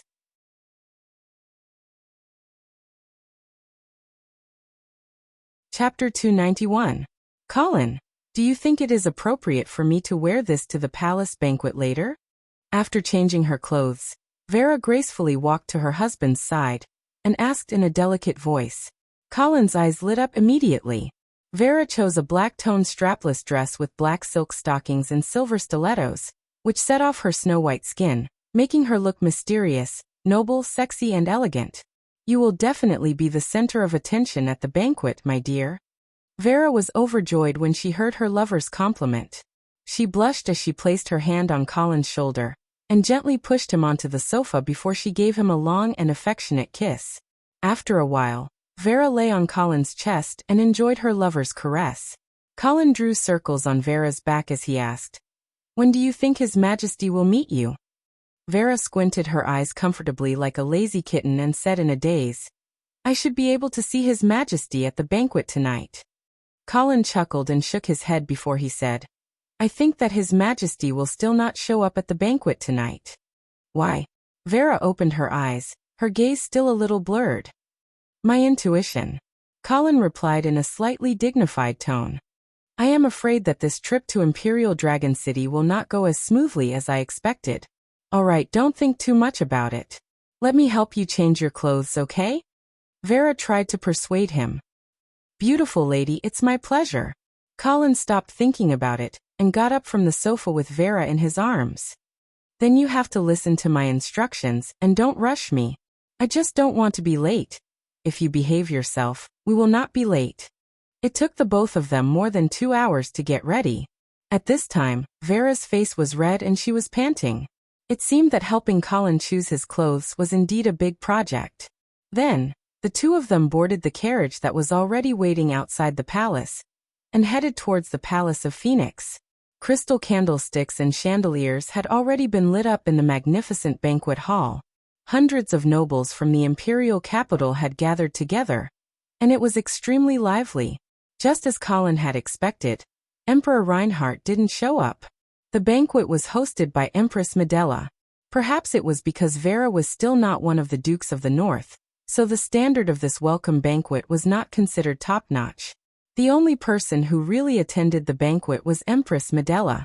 The Emperor, Prince Lexi, the Prime Minister of the Empire, and the 5 senators of the Senate were not present. Colin knew that one of the 5 senators in the Senate was from the House of St. Hilda. In terms of seniority, he was Vera's granduncle. However, he did not expect that even he would not be present at the welcome banquet. How interesting. After a round of toasts, the grand welcoming banquet officially began. Colin no longer cared about the current situation in the imperial capital. At this time, he focused on eating the delicious food on the table. He was not familiar with these people who stood at the top of the empire. Scholar Dwayne had gone to visit the Prime Minister of the Empire. Colin was going to wait for him to come back and discuss the current situation with him. The lemon-steamed sea base tasted very good. The pan-fried giant rhinoceros ribs were very chewy, the creamy lettuce was fresh and delicious, and the champagne was very intoxicating. Except for the deer blood wine, Colin was very satisfied with the banquet. It seemed that the palace chef was really good. When the candles in the crystal candlesticks were about to burn out, Empress Medela announced the end of the banquet. The guests returned to their respective lounges and asked the palace servants to clean up the tableware, change the candles, lay the carpet, and decorate the ball. After everything was ready, the guests returned to the hall. A melodious melody sounded, and the ball officially began. Colin held Vera in his arms for the first dance, and then he planned to invite Empress Medela. He wanted to express his gratitude to her for preparing this welcome banquet, and also wanted to take this opportunity to test the attitude of the emperor. However, what Colin didn't expect was that someone would actually interfere. "Viscount Angley, may I invite you for the next dance?" Princess Judy stood in front of Colin. She was wearing a snow-white dress with flower petals and a princess laurel crown on her head. Her milky white face was flushed red. "Of course, it would be my pleasure." Colin responded politely. Refusing a lady's invitation to dance was not something a gentleman should do, let alone a young lady. Colin held Judy's little hand and stepped onto the red carpet dance floor. The melodious harp played a lively movement. Princess Judy was about 11 years old and was about 1.4 meters tall. She looked slender and elegant, but Colin still had to bend his knees to cooperate with her to put on a court dance stance. "Viscount Angley, Brother Harrison told me that you are very good at telling stories." Princess Judy whispered in Colin's ear. Colin guided the little girl to spin slowly on the dance floor. Hearing this, he smiled faintly and said, "Prince Harrison, you flatter me." At the same time, he was a little puzzled. Because from Prince Harrison's reaction when he saw Colin earlier, Colin should have left a big psychological scar on him. Why would he praise him for being good at telling stories? While he was thinking, Colin suddenly felt a weight on his foot, and then he heard Princess Judy's apology. Sorry, Viscount Angley, I accidentally stepped on you. It's okay. Colin smiled and did not mind. Can you tell me a story when you have time? Princess Judy said coquettishly. Actually, my stories are not suitable for children to listen to. Just as Colin was trying to evade, he felt another weight on his foot. Sorry, Viscount Angley, I stepped on you again. Colin lowered his head and saw an apologetic and innocent face. However, Colin did not think that she did it unintentionally. Your Highness, your court dance still needs more practice. Yes. Why don't you teach me? Your Highness, you think too highly of me. I don't have the qualifications to be your dance teacher.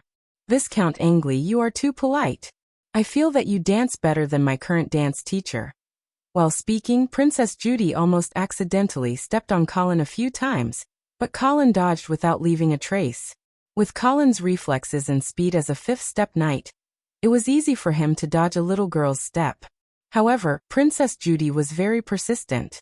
Under her skirt, her crystal shoes kept poking out, as if she would not give up until she stepped on him.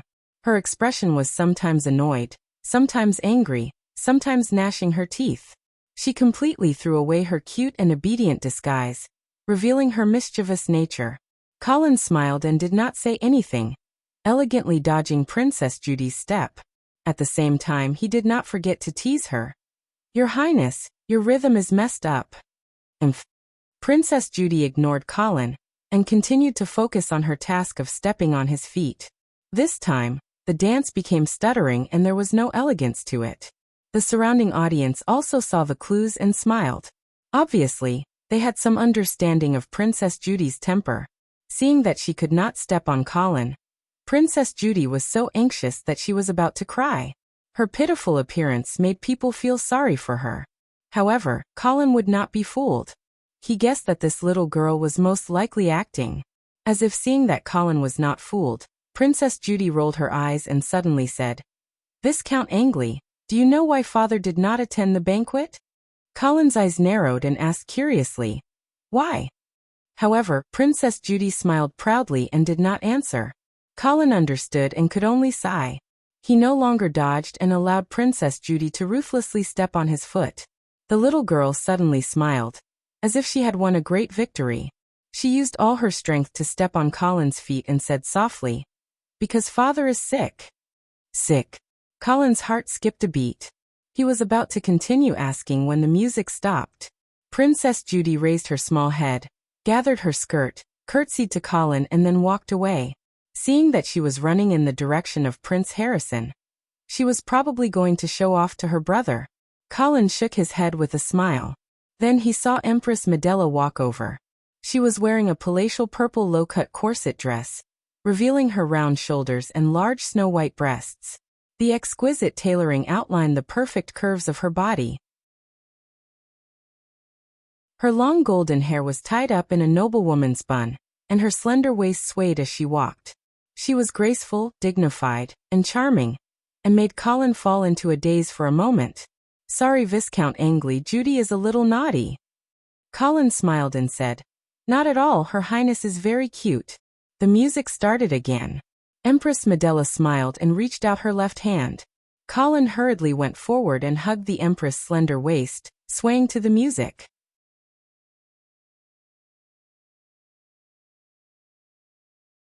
Chapter 292.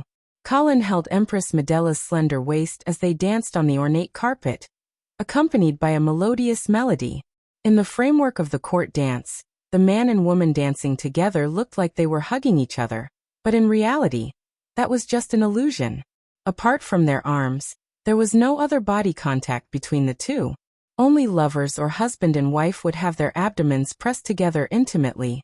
Colin naturally wouldn't be rude to Empress Medela, but he didn't expect the Empress to take the initiative.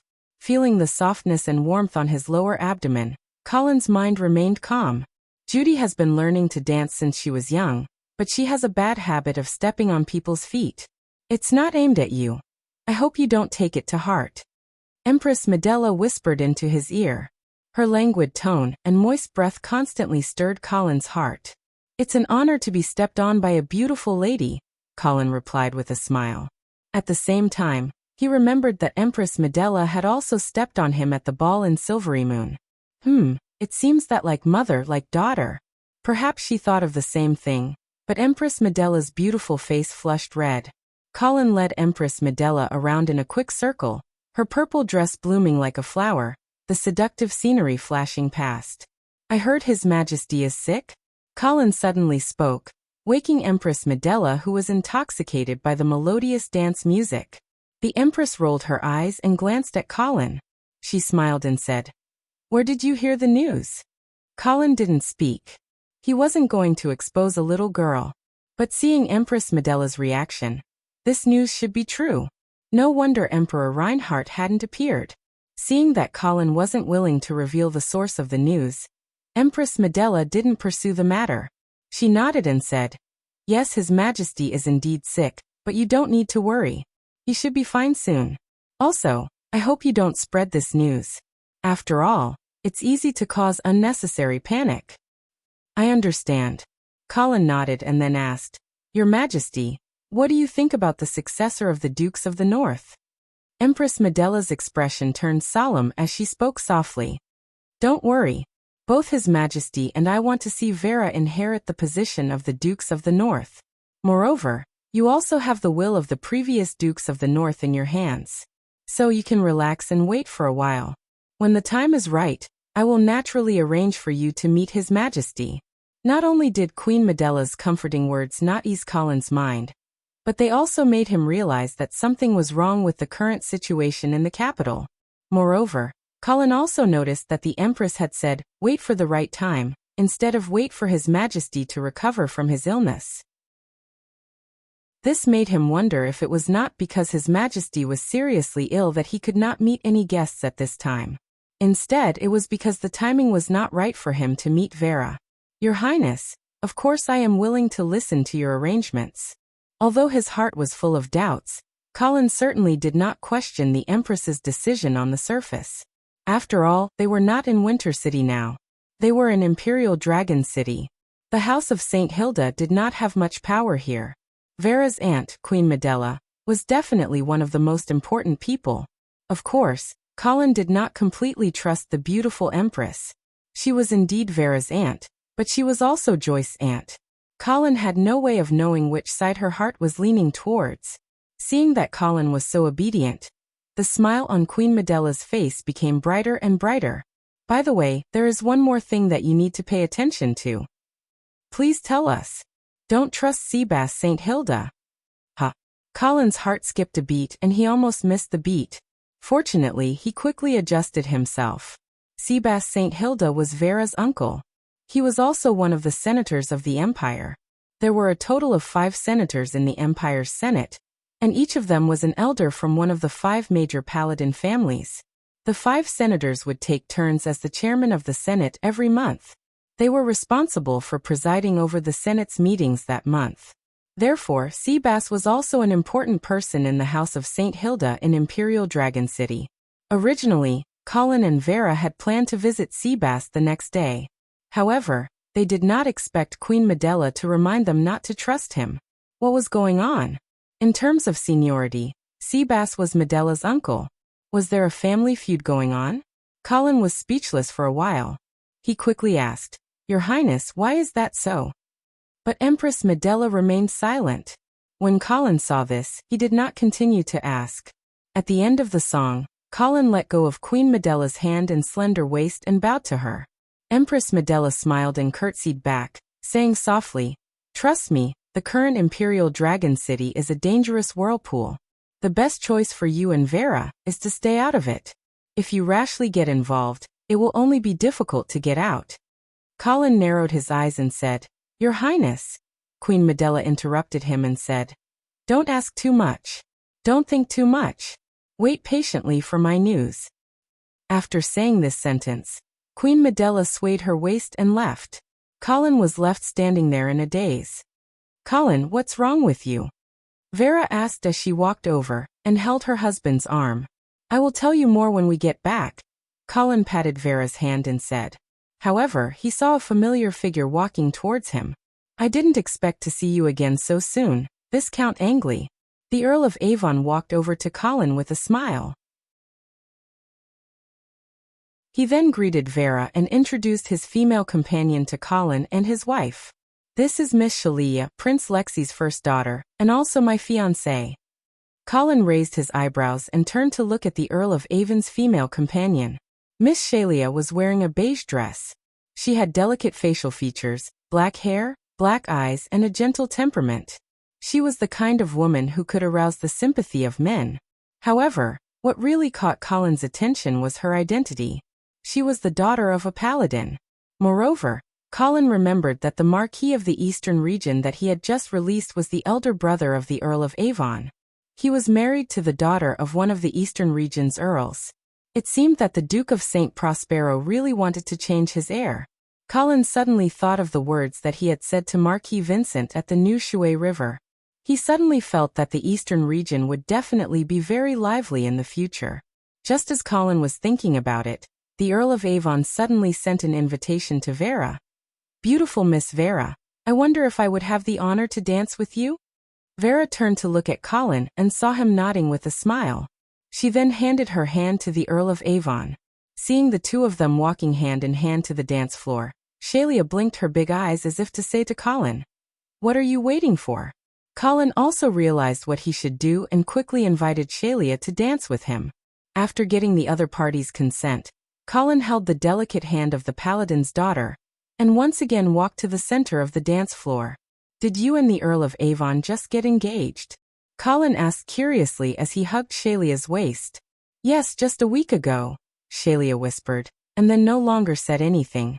Instead, she concentrated on the dance. Generally speaking, the man of the court dance was the guide, and the woman of the court dance was the follower. However, Colin found that Shelia seemed to have a strange magical power that could influence Colin's dance steps. She even guided the elegance of the court dance to the extreme. It was very pleasing to the eye. Even though Colin was not proficient in court dance, he seemed to have become a dance master at this moment. Colin could not help but be intoxicated by this feeling. For a moment, he even forgot to continue to inquire about the Earl of Avon's purpose in coming to Imperial Dragon City at this time. Even after the song ended, Colin still felt a little unsatisfied. Thunderous applause immediately sounded, and Colin finally regained his senses. You're the best dancer I've ever seen. Colin complimented sincerely. Thank you. Shelia's face was flushed red, and it seemed that she had not recovered from the dance just now. Wow.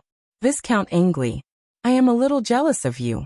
Even when Shelia and I danced together, we did not have such a tacit understanding. The Earl of Avon exclaimed exaggeratedly as he brought Vera back to the side of the dance floor. Vera was also excitedly praising Colin, and at the same time, she did not forget to ask Shelia about the secret of dancing. Colin casually said a few words of modesty before he asked the Earl of Avon, "Have you and Miss Shelia set a date for your wedding?" "It will be held at the end of this year. I will send out invitations at that time. I hope that you and Miss Vera will be able to attend." "Okay. If there are no special circumstances, we will definitely go to the White Dew City to attend the wedding," Colin replied with a smile. After that, Colin and Vera did not enter the dance floor again. Instead, they chatted casually with the Earl of Avon and his wife on the side of the dance floor. It was not until late into the night that the guests left one after another.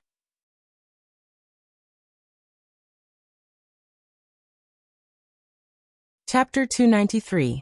The next morning, when Colin brought Vera to the dining hall, they finally met Scholar Dwayne again. "Good morning, Miss Vera, Viscount Angley." "Good morning, Scholar Dwayne. Did the Prime Minister invite you to have dinner at his house yesterday?" "Yes, the Prime Minister was very enthusiastic. I did not want to refuse." "Haha, it's okay. I understand. Moreover, I believe that the Prime Minister's banquet will not be any worse than the one at the Phoenix Palace. Indeed, they are not inferior." Scholar Dwayne smiled before he told Colin that he had squatted on the lawn with the Prime Minister, and ate sweet potatoes last night. Colin and Vera exchanged glances with each other. They had never expected that the Prime Minister of the Empire would treat his guests in such a manner. Of course, when they thought about it carefully, they realized that although the Prime Minister's way of treating the Prime Minister was somewhat rude, it also showed that the Prime Minister treated Scholar Dwayne as one of his own. The maid served a sumptuous breakfast. Colin did not think too much about the Prime Minister's strange way of treating his guests. He cut a piece of juicy fried steak and put it into his mouth. After chewing it, he asked again, "So, how was your talk with the Prime Minister yesterday?" Scholar Dwayne did not answer immediately. Instead, he said to the maid, "You can leave first." "Yes." When only Colin, Vera, and Vera were left in the dining hall, Scholar Dwayne said, "Overall, the talk was not bad. However, there is good news and bad news." "Then, let's talk about the good news first," Colin said with a smile as he took a sip of milk. "A good day needs a good start." Scholar Dwayne put down his knife and fork before he wiped his mouth with a napkin, indicating that he had finished eating. He then told Colin the good news that he wanted to hear the most. The Prime Minister is willing to stand up at the right time and publicly announce that he supports young Master Joyce to inherit the position of the Dukes of the North. Colin nodded his head. He was very satisfied with the result. Vera was still a little confused and she asked in confusion, "The Prime Minister supports Joyce. How is this good news?"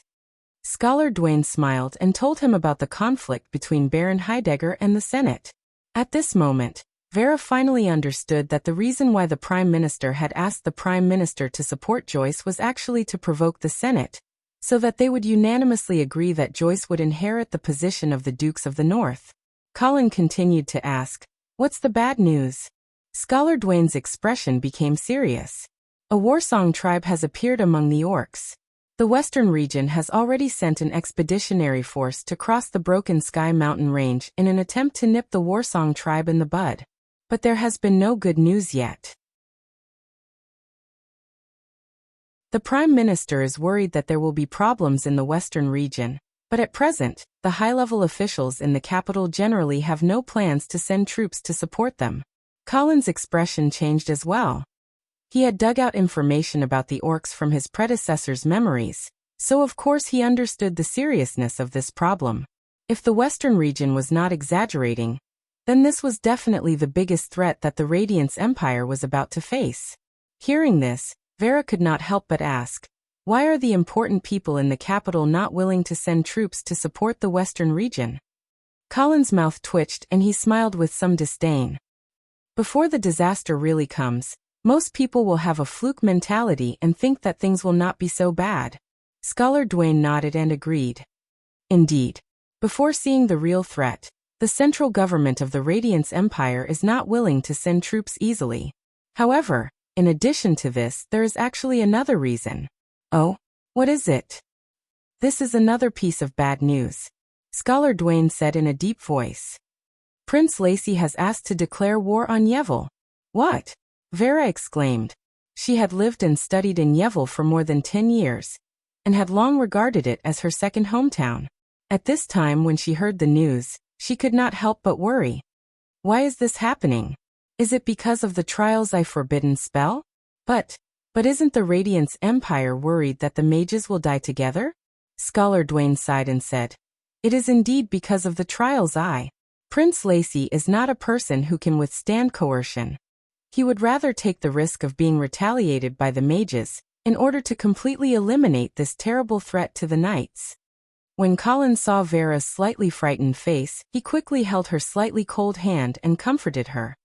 I don't think everyone has the determination and courage of Prince Lacey, right? This proposal to declare war on the mages may not be implemented. Scholar Dwayne nodded. Yes. The current political undercurrents in the capital are surging because of this proposal. Moreover, His Majesty is obviously unwilling to declare war on the mages. He has deliberately closed his door, because he does not want this proposal to be passed through the Imperial Conference.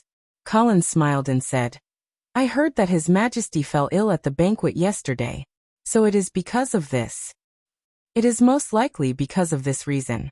However, even if His Majesty keeps hiding and does not show up, There is still another way to implement this proposal. Colin was surprised and said, "The Senate?" "Yes. Will Prince Lacy do this?" Colin asked in a serious voice. "This means that he will completely fall out with Emperor Reinhardt."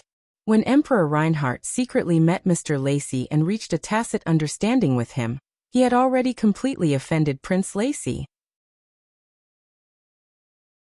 Therefore, I am afraid that Prince Lacy will no longer care about the dignity of the royal family. Colin's face gradually became gloomy. He also realized why this was bad news for Vera. If Prince Lacy wanted to force his proposal to be passed through the Senate without the consent of the Emperor, he would have to obtain an absolute majority of votes. This also meant that he would have to persuade more than 2/3 of the senators and provoke their hatred towards the mages. And Vera was also a mage. Scholar Dwayne's original plan was to influence the Senate's decision on the succession of the Dukes of the North through the Prime Minister. However, now it seemed that Prince Lacy's actions were very likely to make this plan fail. Perhaps Prince Lacy did not care about who would inherit the Dukes of the North, but he had inadvertently blocked Vera's path.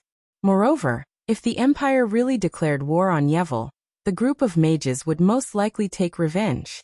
Regardless of whether the victims were the citizens of the Empire or the knights and nobles, the Empire of Light's hatred towards the mages would definitely reach a peak. At this time, would Vera, who was a mage, be able to successfully inherit the Dukes of the North? As he thought of this, Colin immediately said in a deep voice, "We cannot let Prince Lacy's proposal pass through the Senate." Scholar Dwayne also nodded and agreed. "That's right." However, Colin immediately felt a headache coming on. Their original plan was to get the support of the Senate through the Prime Minister's statement, but now they realized that trickery didn't work. They still had to deal with the senators one by one. This required a very strong political capital and influence. And this was exactly what Vera and Colin lacked the most right now. "What do you think?" Colin asked. He could only place his hopes on Scholar Dwayne now. Scholar Dwayne pondered for a moment and slowly said, "There are 117 members in the Senate of the Empire. They are all well-known figures from the branches of the major families in the Empire. In terms of numbers, roughly 1/5 of them are from the families in the East, South, West, and North, as well as the Flaming Flame territory. Therefore, the power of the entire Senate is basically the same as the power of the vassals in the Empire. There are also 5 senators in the Senate, who come from the 5 major paladin families. They have a great influence on the senators of their respective vassal families. If we want Prince Lacy's proposal to fail, we will have to win the support of at least 2 senators and use them to influence the senators of their factions. This way, the proposal to declare war on the mages will not be able to get an absolute majority of votes. In my opinion, the 2 senators who are most likely to be won over by us are the senator of the House of St. Hilda, Seabass, and the senator of the San Lorenzo family, Leadham." Colin frowned. He knew that Scholar Dwayne's words were very reasonable, but he also knew that it would not be easy to persuade the 2 senators. Seabass was born in the House of St. Hilda. According to seniority, he was Vera's granduncle. Of course, he could represent the interests of the House of St. Hilda. However, the interests of the House of St. Hilda might not necessarily be the same as the interests of Vera. After all, she was not the Dukes of the North yet. Moreover, during the ball last night, Queen Medela had specially reminded him not to trust Senator Seabass. Although Colin did not completely trust Queen Medela, such a reminder still left a trace of haze in his heart. As for Senator Leadham of the San Lorenzo family, he was afraid that he would be more easily persuaded by Prince Lacy. Unless Emperor Reinhardt personally intervened, it would be impossible to change the stance of the senators of the San Lorenzo family. However, this unreliable emperor, Colin could not feel at ease. "Then let's pay a visit to Senator Seabass this afternoon," Vera said. Colin hesitated for a moment, but in the end he did not voice his doubts. First of all, it was impossible for him to believe everything that Queen Medela said. He would rather test it out himself. Moreover, Vera was a junior who had come to Imperial Dragon City, so it was reasonable for her to pay a visit to Senator Seabass. Otherwise it would be too rude. "Okay, I will arrange for someone to send the letter first."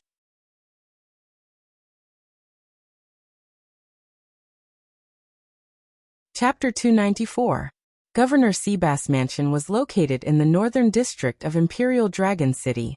It covered an area of more than 300 acres, and it was considered one of the top luxurious mansions in the capital. The mansion was built along the street, and had a total of 3 floors and a height of 15 meters. The main body of the mansion was made of solid granite, and the outer wall was made of precious white glazed rock. From afar, it looked like a jade castle. However, such a magnificent building was only the facade of the governor's mansion. There was a beautiful courtyard and rows upon rows of buildings behind the mansion. That was the main building area, and only distinguished guests were qualified to enter the mansion. When Colin helped Vera out of the carriage, there were already more than a dozen servants waiting for them at the entrance. Miss Vera, Viscount Angley, welcome home. An old butler who was well-dressed bowed and greeted them. The rest of the servants also followed suit and bowed to Vera. Colin looked at the old butler's face and felt that he looked a little familiar. He felt as if he had seen him somewhere before. Although the old butler's attitude was very good, the smile on his face was a little professional and lacked sincerity. Long time no see, Butler Demek. Vera smiled and nodded at the old butler. Colin also put away the doubts in his heart and nodded to greet the old butler. Please come in. Master Seabass is waiting for you in the living room. Butler Demek then led Vera and Colin into the living room. When the butler turned around, Vera whispered into Colin's ear, Demek is Drinden's brother. Colin suddenly understood. Drinden used to be the butler of the House of St. Hilda, and Colin had cut off his head with his own hands. He finally understood why Butler Demek looked a little familiar. It was no wonder that the butler's smile was a little perfunctory. Colin suddenly felt that his visit this time would not go smoothly. As soon as they entered the mansion, they were greeted by a large green field. Colin didn't know what kind of grass was planted here, but it was soft and comfortable to step on, as if it was a natural carpet. Moreover, it emitted a fresh smell that made people feel relaxed and happy. Just as Colin and the others approached the main castle, the crisp sound of horse hooves suddenly sounded from behind. Following that, a slightly frivolous voice was heard. Cousin Vera. Welcome to Imperial Dragon City. Colin turned around and saw a dozen people approaching them on horseback. The leader was about 20 years old. He had a thin face, long and narrow eyes, and a frivolous smile on his lips. He was the one who had spoken just now. Cousin Wilbur, long time no see. Vera turned around and greeted him with a smile on her face. He then whispered to Colin that this knight was the eldest grandson of Consul Seabass. Wilbur arrived in front of Vera, but he did not dismount from his horse.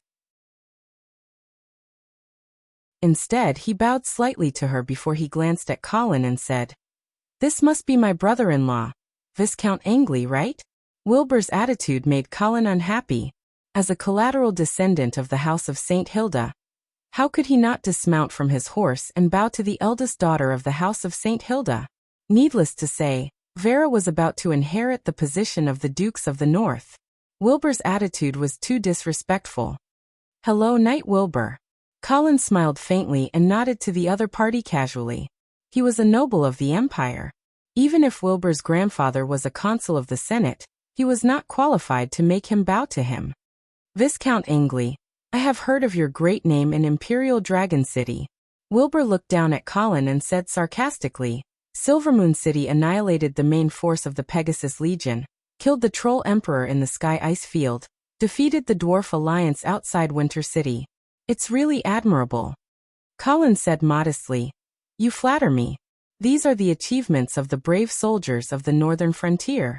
They can't be attributed to me alone. You are too modest. Even my grandfather praised you as the guardian of the northern frontier. He also asked me to learn more from you. Wilbur changed the topic and said, But I really want to know if you are qualified to be my teacher. Colin wanted to say that he was not interested in being his teacher at all. Just as he was about to casually dismiss this guy who was extremely hostile to him, he saw Wilbur dismount and invite him. Come, Viscount Angley, let me see your true strength. Wilbur, don't mess around. Vera's face sank, and her impression of her cousin was instantly reduced to 0. Wilbur's face flashed with anger. Vera reprimanded him in such a tone of an elder, which made him very uncomfortable. However, he did not dare to target Vera. Therefore, he could only continue to provoke Colin. Viscount Angeli, you're not scared, are you? How about this? Let's not use any weapons. Let's compete with our fists and feet. Okay. Colin's heart was full of anger. He was determined to teach this arrogant kid a lesson. As for whether this would offend Governor Seabass, he did not care anymore.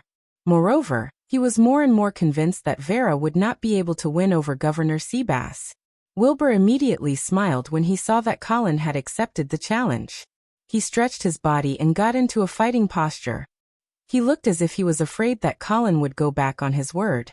Wilbur had become a fourth-order knight before the age of 30. Even in the Imperial Dragon City, where there were many experts, he was still considered a genius. Wilbur had never been defeated by anyone of the same generation as him. This was also the reason why he was so confident in challenging Colin. Viscount Angeli, be careful. In an instant, Knight Wilbur let out a loud roar. Holy light surged from his body, and he stomped the ground with the tip of his foot. A terrifying power surged through his body like an explosion, surging towards his right fist like a tidal wave. All of his strength, all of his faith, and all of his fanaticism seemed to have been gathered in this one punch.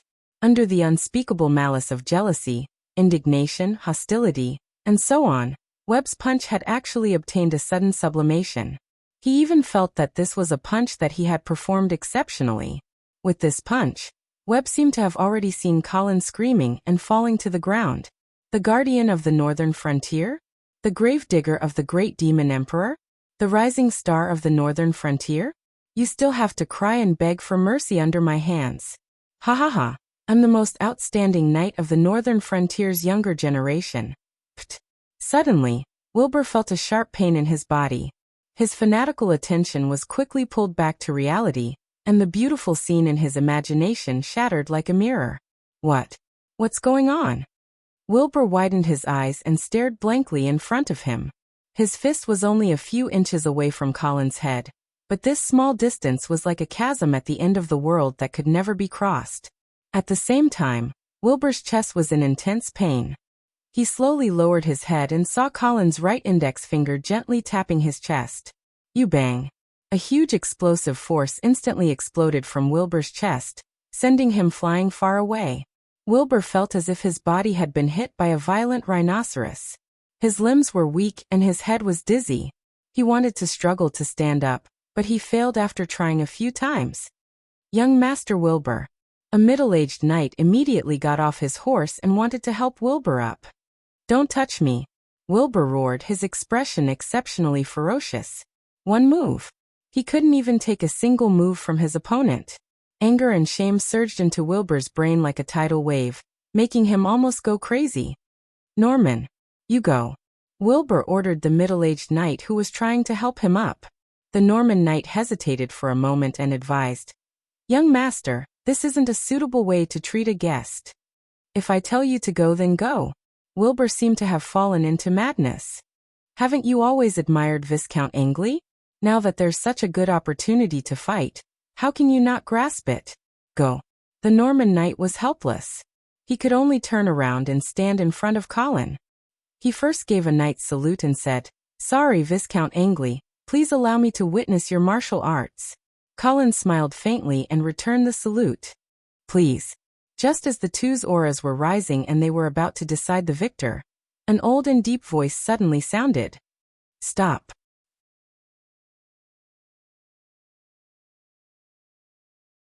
Chapter 295. Colin retracted his aura and turned around to see a tall and thin old man standing behind him. The old man was wearing a simple black casual outfit and had a head full of white hair. However, his spirit was hale and hearty, and his body was strong and straight. At first glance, he looked like a soldier who had been on the battlefield when he was young. Grandpa. Wilbur quickly struggled to get up and greeted him. Colin then realized that this old man was the target of their visit, Governor Seabass. Humph. Is this how you greet your distinguished guests? Seabass glared at Wilbur and reprimanded him. His imposing manner made the temperature of the room drop by several degrees. Grandpa, I was wrong. Wilbur, who was originally arrogant and domineering, was now completely like a quail in front of Seabass. When Vera saw this, she smiled and said, "Grandpa, you don't have to blame my cousin too much. He was just playing around with Colin." Seabass looked at Vera and smiled. He nodded and said, "Vera, I haven't seen you for many years. You have grown so much. I heard that you are already married?" "Yes, Grandpa." Vera came to Colin's side and held his arm. She smiled sweetly and said, "Colin Viscount Angley is my husband." "Greetings, Your Excellency Consul." Colin hurriedly bowed. "I have heard a few things about you. You are very good. You are indeed a young hero." Seabass nodded at Colin and praised him. Colin said a few words of modesty. However, the other party's gentle and friendly attitude did not make Colin feel relieved. Every old fox in the political circle would not lack this kind of superficial skill. However, they would only show their true side when it came to the other party's interests and political position. After some small talk, the atmosphere suddenly eased a lot. Seabass also enthusiastically led Vera and Colin into the main castle's living room. The decoration style of this living room was a good example of what it meant to be extremely luxurious. The curved dome was made from 100-year-old Paulownia wood from the dark forest. It was covered with gold leaf and inlaid with gemstones of various colors. The crystal candlesticks hanging from the ceiling emitted soft light, reflecting on the exquisite murals and sculptures. It appeared magnificent and full of an elegant and noble artistic aura. Seabass sat down on the main seat. Soon after, several young and beautiful maids took small steps forward and presented various fruits, desserts, and purple gold wine jugs. They filled the wine cups of every guest with transparent wine, and a fresh, elegant, mellow, and sweet exotic wine fragrance spread throughout the hall. Even Colin, who did not know much about wine, could tell that this was definitely an expensive wine. It was even better than the one at the palace banquet last night. Seabass raised his glass and said with a hearty laugh, "This is a gin that I've collected for 80 years. Come and have a taste." Colin and Vera quickly raised their glasses to return the gesture. While tasting the wine, Colin looked around. He had to admit that Senator Seabass' wealth was beyond his imagination. It must be known that although Seabass had a noble status, he didn't have a noble title or land, so he didn't have a fixed tax income. If he only relied on the salary of a senator, Colin couldn't imagine how he could build such a luxurious manor. In the past, he had always heard that the senators had a big appetite. However, now it seemed that Colin had underestimated the great income of these senators. He suddenly felt very fortunate that he had been dissuaded by Aemon when he wanted to change the family emblem. Otherwise, if the Senate was really alarmed, then the Angeli family would have to pay a lot of money. Seabass put down his glass and asked, "Vera, I heard that your father left behind a will." "Yes, granduncle." Vera immediately took out the will and handed it to Seabass. Seabass opened it and looked at it. There was no joy or anger on his face. He then returned the will to Vera and said, "Since your father has appointed you as the Marquis of the Northern Frontier, then I have no objection to you inheriting the position of the Dukes of the North. However, at this time, if you want to smoothly accept the conferment from His Majesty, then there is one more thing that you need to do." "What is it?" "Accept the baptism." Colin's heart skipped a beat, and he quickly asked, "Your Excellency, there is no rule in the Lord's law that states that one must be a knight to accept the title of a Duke of the Empire, right?" "Indeed, there is no such rule." Seabass nodded, but then he frowned and said, "However, the situation in the imperial capital is quite special now. Vera's identity as a sorcerer will cause her to suffer a lot of criticism, and it might even cause her to be unable to smoothly inherit the position of the Dukes of the North." Vera said in a dignified tone, "Is it because Prince Lexi is preparing to start a war against Yule?" Seabass nodded and said, "Yes." Colin considered his tone and said, "This matter is still at the proposal stage, and it may not be implemented yet." Seabass smiled and said confidently, "Believe me, the Empire will soon declare war against Yule." Colin's heart sank. Since a consul of the Council of Elders had said so, it meant that Prince Rich had successfully won the support of the majority of the elders. He was very confident that the proposal could be passed by the Council of Elders directly without Emperor Reinhardt's objection. The situation was not good.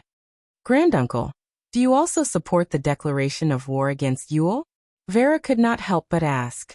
Seabass looked into Vera's eyes and sighed before he said, Vera, I know that you have feelings for Yule, but I still advise you to change your stance as soon as possible and convert to the God of Light. Do not let yourself go against the nobles of the Empire. Vera shook her head and said, Granduncle, in fact, I have already converted to the God of Light a long time ago. However, I have always believed that mages and knights are not natural opposites. I can also feel the guidance of the God of Light when I am pursuing the truth of the arcane. Seabass had a serious expression on his face as he said, Vera, if you are willing to serve the God of Light wholeheartedly, then you must give up the path of the arcane. Otherwise, it will be blasphemy against the God of Light. When he saw that Vera was about to argue again, Colin quickly held her hand and shook his head slightly. Vera understood and suppressed the dissatisfaction and grievance in her heart. She did not say anything else. Colin smiled as he eased the heavy atmosphere in the hall and said, Let's not waste time. Your Excellency, Vera is still a little unfamiliar with how to serve the God of Light, but please believe that she is sincere in her desire to convert to the God of Light. We will also contact the church as soon as possible to arrange the baptism ceremony. Well, that would be for the best. Seabass's expression softened a little. After Vera is baptized, I can also put the matter of the succession of the Dukes of the North on the agenda of the Senate meeting. However, if you want this matter to be passed smoothly, you will have to prepare some lobbying funds. Lobbying funds? Isn't this just bribery? Colin was speechless when he saw that the other party was accepting bribes so openly. Moreover, the bribe was even from his own grandniece. At the same time, he also had a deeper understanding of the Senate. Your Excellency, how much lobbying funds do you need? Colin asked carefully. Seabass picked up his glass and took a sip of wine before he said lightly, 5 million gold coins. When he saw that Colin and Vera were staring at him, he immediately added, Don't make a fuss. This is the cost that I have to personally help you with. If it is someone else, it will cost even more. Colin sighed and made a difficult expression. Your Excellency, it is not that we do not believe in you, but the northern frontier has just experienced a great chaos. The House of St. Hilda is unable to raise such a huge sum of money in such a short time. Seabass glanced at Colin and said lightly, Viscount Angley, didn't you defeat the giant demon empire and force them to sign a peace agreement? You also received a large sum of war reparations and slaves, right? Colin's heart was filled with anger. This old man was actually scheming against him. That is indeed the case. However, I am afraid that you do not know that the giant demon empire's finances are also quite difficult. The war reparations are paid in installments. As for the slaves, I am afraid that they will not be able to gather them in such a short time. Seabass slammed his glass on the table and said coldly, Viscount Angley, if you are not willing to show the sincerity that you deserve, I am afraid that you will not be able to move an inch in Imperial Dragon City. Colin pretended to be in fear and trepidation as he replied, Your Excellency, you have misunderstood. I just want to confirm with Icestone City that the reparations from the giant demon empire have been received. I will give you a reply when I have the exact information. Seabass's smile returned to his face as he nodded and said, That is right. The two of you are still too young, and do not understand the political rules of the capital. It is inevitable that you will make some mistakes and offend people that you should not offend. Therefore, from now on, if you have any problems, you will first ask for my opinion. As an elder, I will naturally give you the help that you deserve. Colin and Vera quickly stood up and thanked him. After chatting for a while, the two of them said goodbye and left. After leaving the manor and boarding the carriage, Vera's face turned from bright to gloomy as she asked, Colin, do we really trust Seabass? When Colin heard the change in the way that Vera addressed Seabass, he laughed in his heart and said, You should already know the answer, right? Vera nodded and frowned as she said, I do not like this person. Then there is no need to care about him. Colin said lightly. Vera was still a little hesitant. Then, will this anger the Senate? Seabass alone can't represent the Senate. Colin said coldly, Moreover, he might have forgotten that it was the house of Saint Hilda that pushed him to the position of senator. It is he who needs the house of Saint Hilda. It is not the house of Saint Hilda who needs him.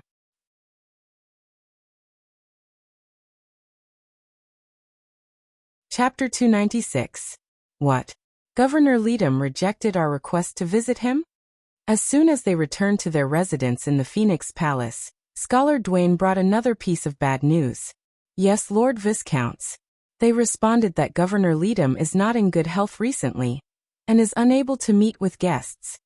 Vera sighed and said, "It seems that the governor of the San Lorenzo family is also biased towards Prince Leadham." Scholar Duane shook his head and said, "Not necessarily. Governor Leadham is already 108 years old, and it is said that he often suffers from health problems. This time, he might not be looking for an excuse to avoid us." Colin was speechless when he heard this and asked, "He is already so old. Why is he still not retiring?" Scholar Duane explained helplessly, "The governor's position is for life. As long as Governor Leadham is still alive, he will not take the initiative to retire. After all, the members of the Senate are all collateral relatives of the various families. They do not have titles or territories. Once they are stripped of the glory of the Senate, they will immediately become insignificant characters that no one cares about. Is there no way to remove a governor?" Colin's eyes flashed as he asked thoughtfully. Scholar Duane seemed to have guessed the real purpose of Colin's question. He shook his head and said, "No. The purpose of the establishment of the Senate was to create a completely independent supervision and balance system outside of the current administrative system of the empire. Therefore, in order to ensure that the decisions of the members of the Senate are not influenced by external factors, once a senator is elected, they will serve for life. Unless the governor violates the laws of the empire, otherwise, even His Majesty the Emperor cannot remove him." Colin chuckled. He was a little disdainful of this so-called independent supervision system. Nowadays, it was a well-known fact that the Senate accepted bribes. Governor Seabass had just asked him for a sky-high lobbying fee. It could be seen that the system of the Senate was completely corrupted. Is there no way to restrict the senators? Scholar Duane thought for a moment and said, "There is no way to restrict them. However, there are two main ways to influence the senators. The first is bribery. This is also the most common way to persuade them. The senators do not have any territories. If they want to live a luxurious life, they will need the support of gray income. The other way is to inherit the seat of the patriarch." Succession? Colin was puzzled. Don't elders have lifelong tenure? How do I inherit it? The inheritance I'm talking about is different from the inheritance of ordinary titles. The foundation of the inheritance of titles is hereditary. As long as the feudal lord's laws don't change, then the first successor of the feudal lord can naturally inherit everything. But the elders are different. Because the elders are not hereditary, the descendants of the elders cannot naturally inherit their seat in the Council of Elders. Hearing this, Colin understood what Scholar Duane meant. Since it was impossible to inherit it naturally, it meant that the descendants of the elders could be artificially pushed into the Council of Elders. As for the current members of the Senate, all of them came from the 117 most prestigious families of the Radiance Empire. In order to become a Senate member, one had to first become a candidate recommended by each family.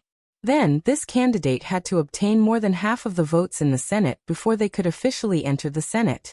The second restriction mentioned by Scholar Duane was referring to the recommendation qualifications of the patriarch candidates. Each family also used this method to ensure that their elders would not betray the family's will.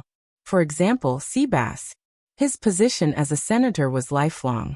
If he wanted his grandson Wilbur to enter the Council of Elders after his death to inherit his position, he had to first get the Duke of St. Hilda to recommend Wilbur as a candidate for the patriarch.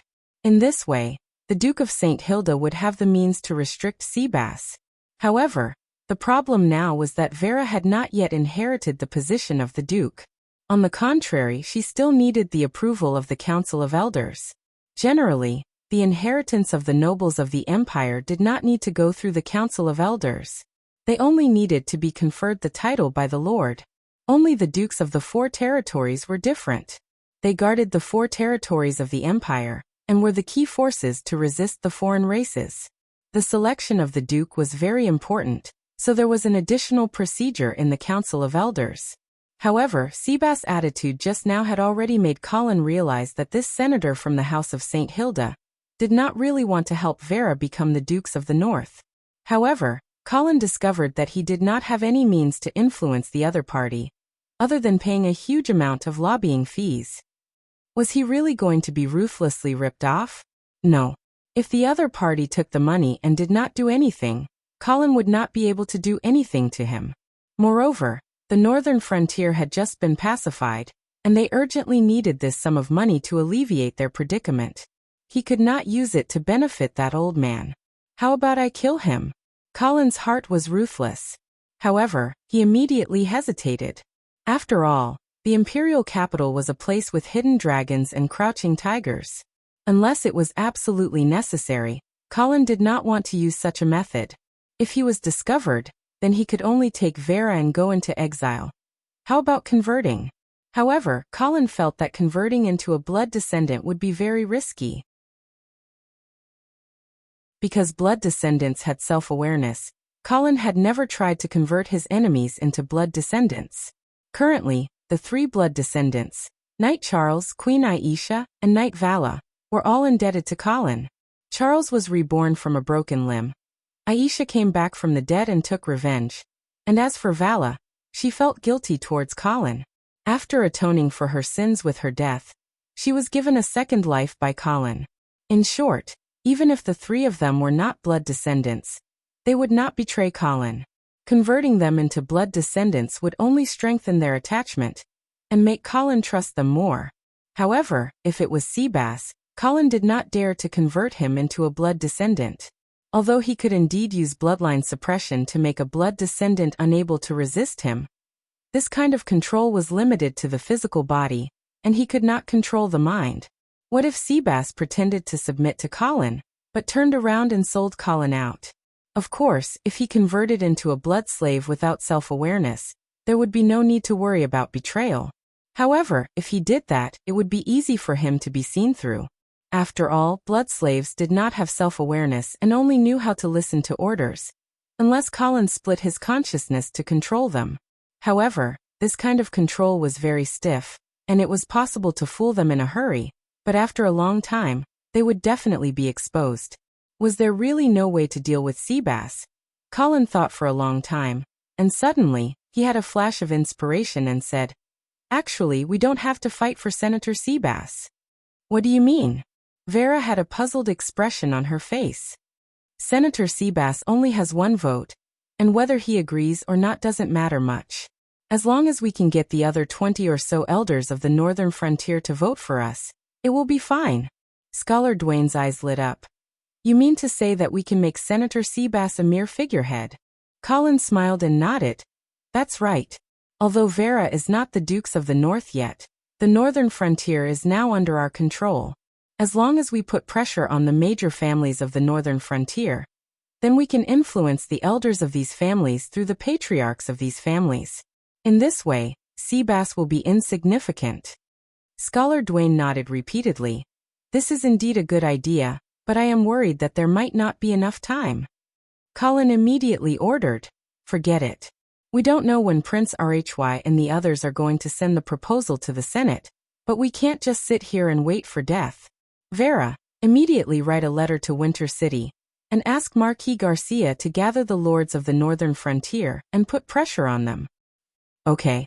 Vera immediately responded and turned around to look for a pen and paper. Colin said to Scholar Dwayne, "Well, let's just say that we have already gotten the 20 or so votes from the northern frontier. Next, we still need to persuade the elders of the northern frontier to ensure that Prince Lacey's proposal does not get an absolute majority of votes." Scholar Dwayne pondered for a moment and suggested, "Lord Viscounts, I think that the San Lorenzo family is the best choice. Since Governor Leadham does not want to see us, then we can try someone else." "Who?" "Her Royal Highness." "Her Royal Highness?" Colin hesitated. His vigilance towards the beautiful Royal Highness was no less than that of Seabass. If possible, he did not want to ask her for help. I am afraid that the Royal Highness will not be able to influence the elders of the San Lorenzo family. Scholar Duane shook his head and explained, Lord Viscounts, I hope that you can meet His Majesty through the Royal Highness. He is the key person who can really influence the elders of the San Lorenzo family. But isn't the Emperor sick? Vera interrupted when she heard Scholar Duane's words. Scholar Duane curled his lips and said, I am 80% sure that he is pretending to be sick so that he can avoid Prince Lacy. At the same time, he does not want the proposal to go through the Imperial Council. Colin also nodded and said, That's right. Moreover, the Emperor is the one who is the most anxious about this matter. If the proposal to declare war is passed by a large number of votes in the Senate, then it will definitely be a fatal blow to his prestige. It can even be said that from then on, Prince Lacy and the Senate will be able to directly control him. Yes. Scholar Duane continued. Moreover, Emperor Reinhardt has the right to recommend candidates for the elders of the San Lorenzo family. He can influence Governor Leadham's attitude more than we can. Just as Colin was determined to meet Empress Mistella again, a servant knocked on the door and entered. He then handed an invitation letter to Colin. Colin opened the letter with a slightly puzzled expression. Crete Sangarian? Scholar Duane's eyes lit up when he heard this name. He said, This is the governor of the Sangarian family in the Senate. Colin immediately revealed a smile and said, That's right. This governor has invited us to a banquet.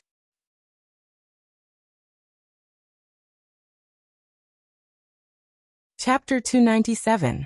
The afterglow of the setting sun shrouded Imperial Dragon City, covering the entire city with a layer of gorgeous gauze. On the streets of the northern district, a luxuriously decorated carriage was slowly moving forward. After seeing the emblem on the side of the carriage, the passers-by stopped and bowed. As a paladin family that had guarded the northern frontier for thousands of years, it was no surprise that St. Hilda had such prestige. Inside the carriage, Colin looked at Vera, who kept nodding to the passers-by, and smiled. Aren't you tired?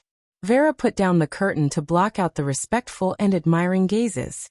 She stuck out her tongue and said, Yes, I am a little tired. As she spoke, she twisted her sore neck. Vera was dressed in a dignified and elegant palace dress for the banquet at Crete's consul's house. The exquisite tailoring of the dress accentuated her perfect curves. Her long blonde hair was tied up in a bun, revealing her elegant and slender neck.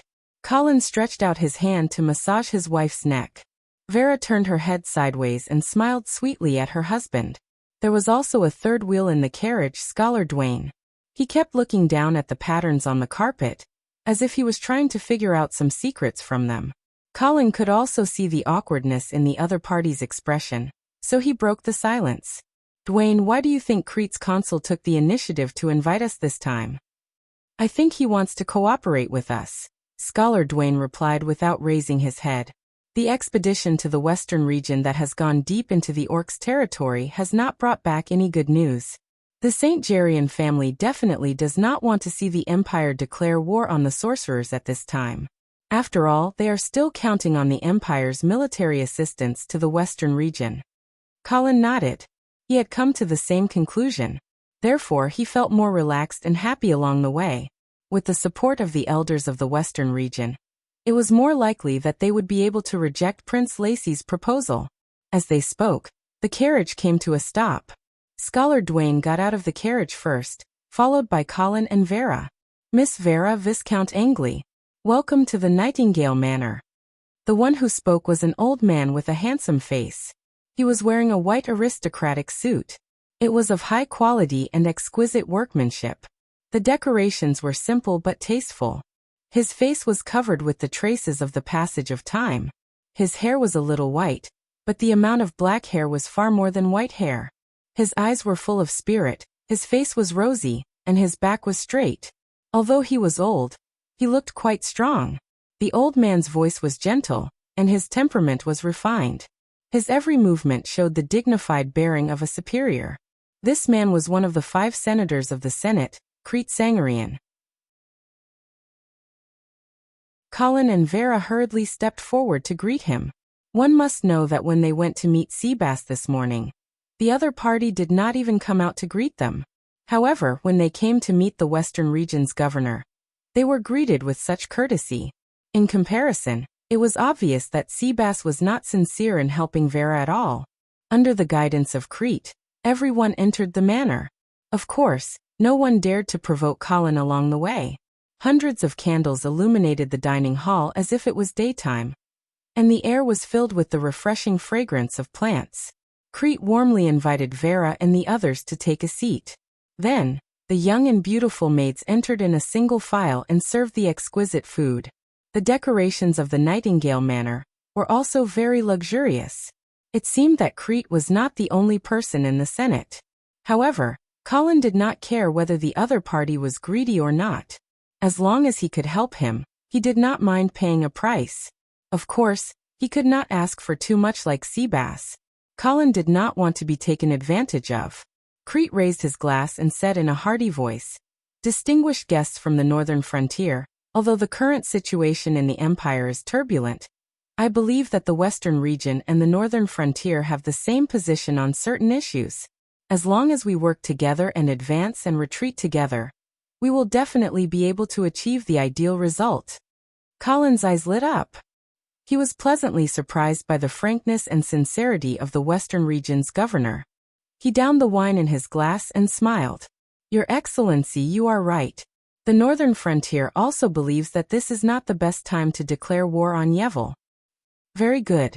Crete nodded with satisfaction, but then he asked with some concern, "But Governor Seabass of your family supports declaring war on Yevil, and he is encouraging the elders of the northern frontier to vote in favor of Prince Lacey's proposal. Miss Vera, are you aware of this?" Vera's expression changed slightly, and she nodded. "Yes, Your Excellency, we are aware of this. However, please rest assured that Governor Seabass alone does not represent the northern frontier, and he may not be able to influence the attitude of all the elders of the northern frontier." Colin also smiled and added, "Although Vera has not officially inherited the position of the Dukes of the North, she has the will of the previous Duke, so she is the rightful heir. Moreover, the lords of the northern frontier also recognize Vera's right to inherit the position. They will put pressure on their elders to reject the proposal of declaring war." Crete's expression relaxed, and he smiled again. "Good.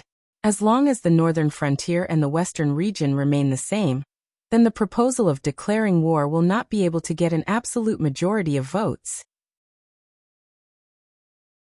When Scholar Dwayne saw this, he cautioned, "Your Excellency, the only thing that we need to worry about now is the issue of time. Miss Vera has already written a letter back to the northern frontier, asking Marquis Garcia to put pressure on the lords of the northern frontier. However, I am afraid that it will take some time for this kind of pressure to be passed on to the elders of the northern frontier. I am not sure if we can make it in time for the vote on the proposal."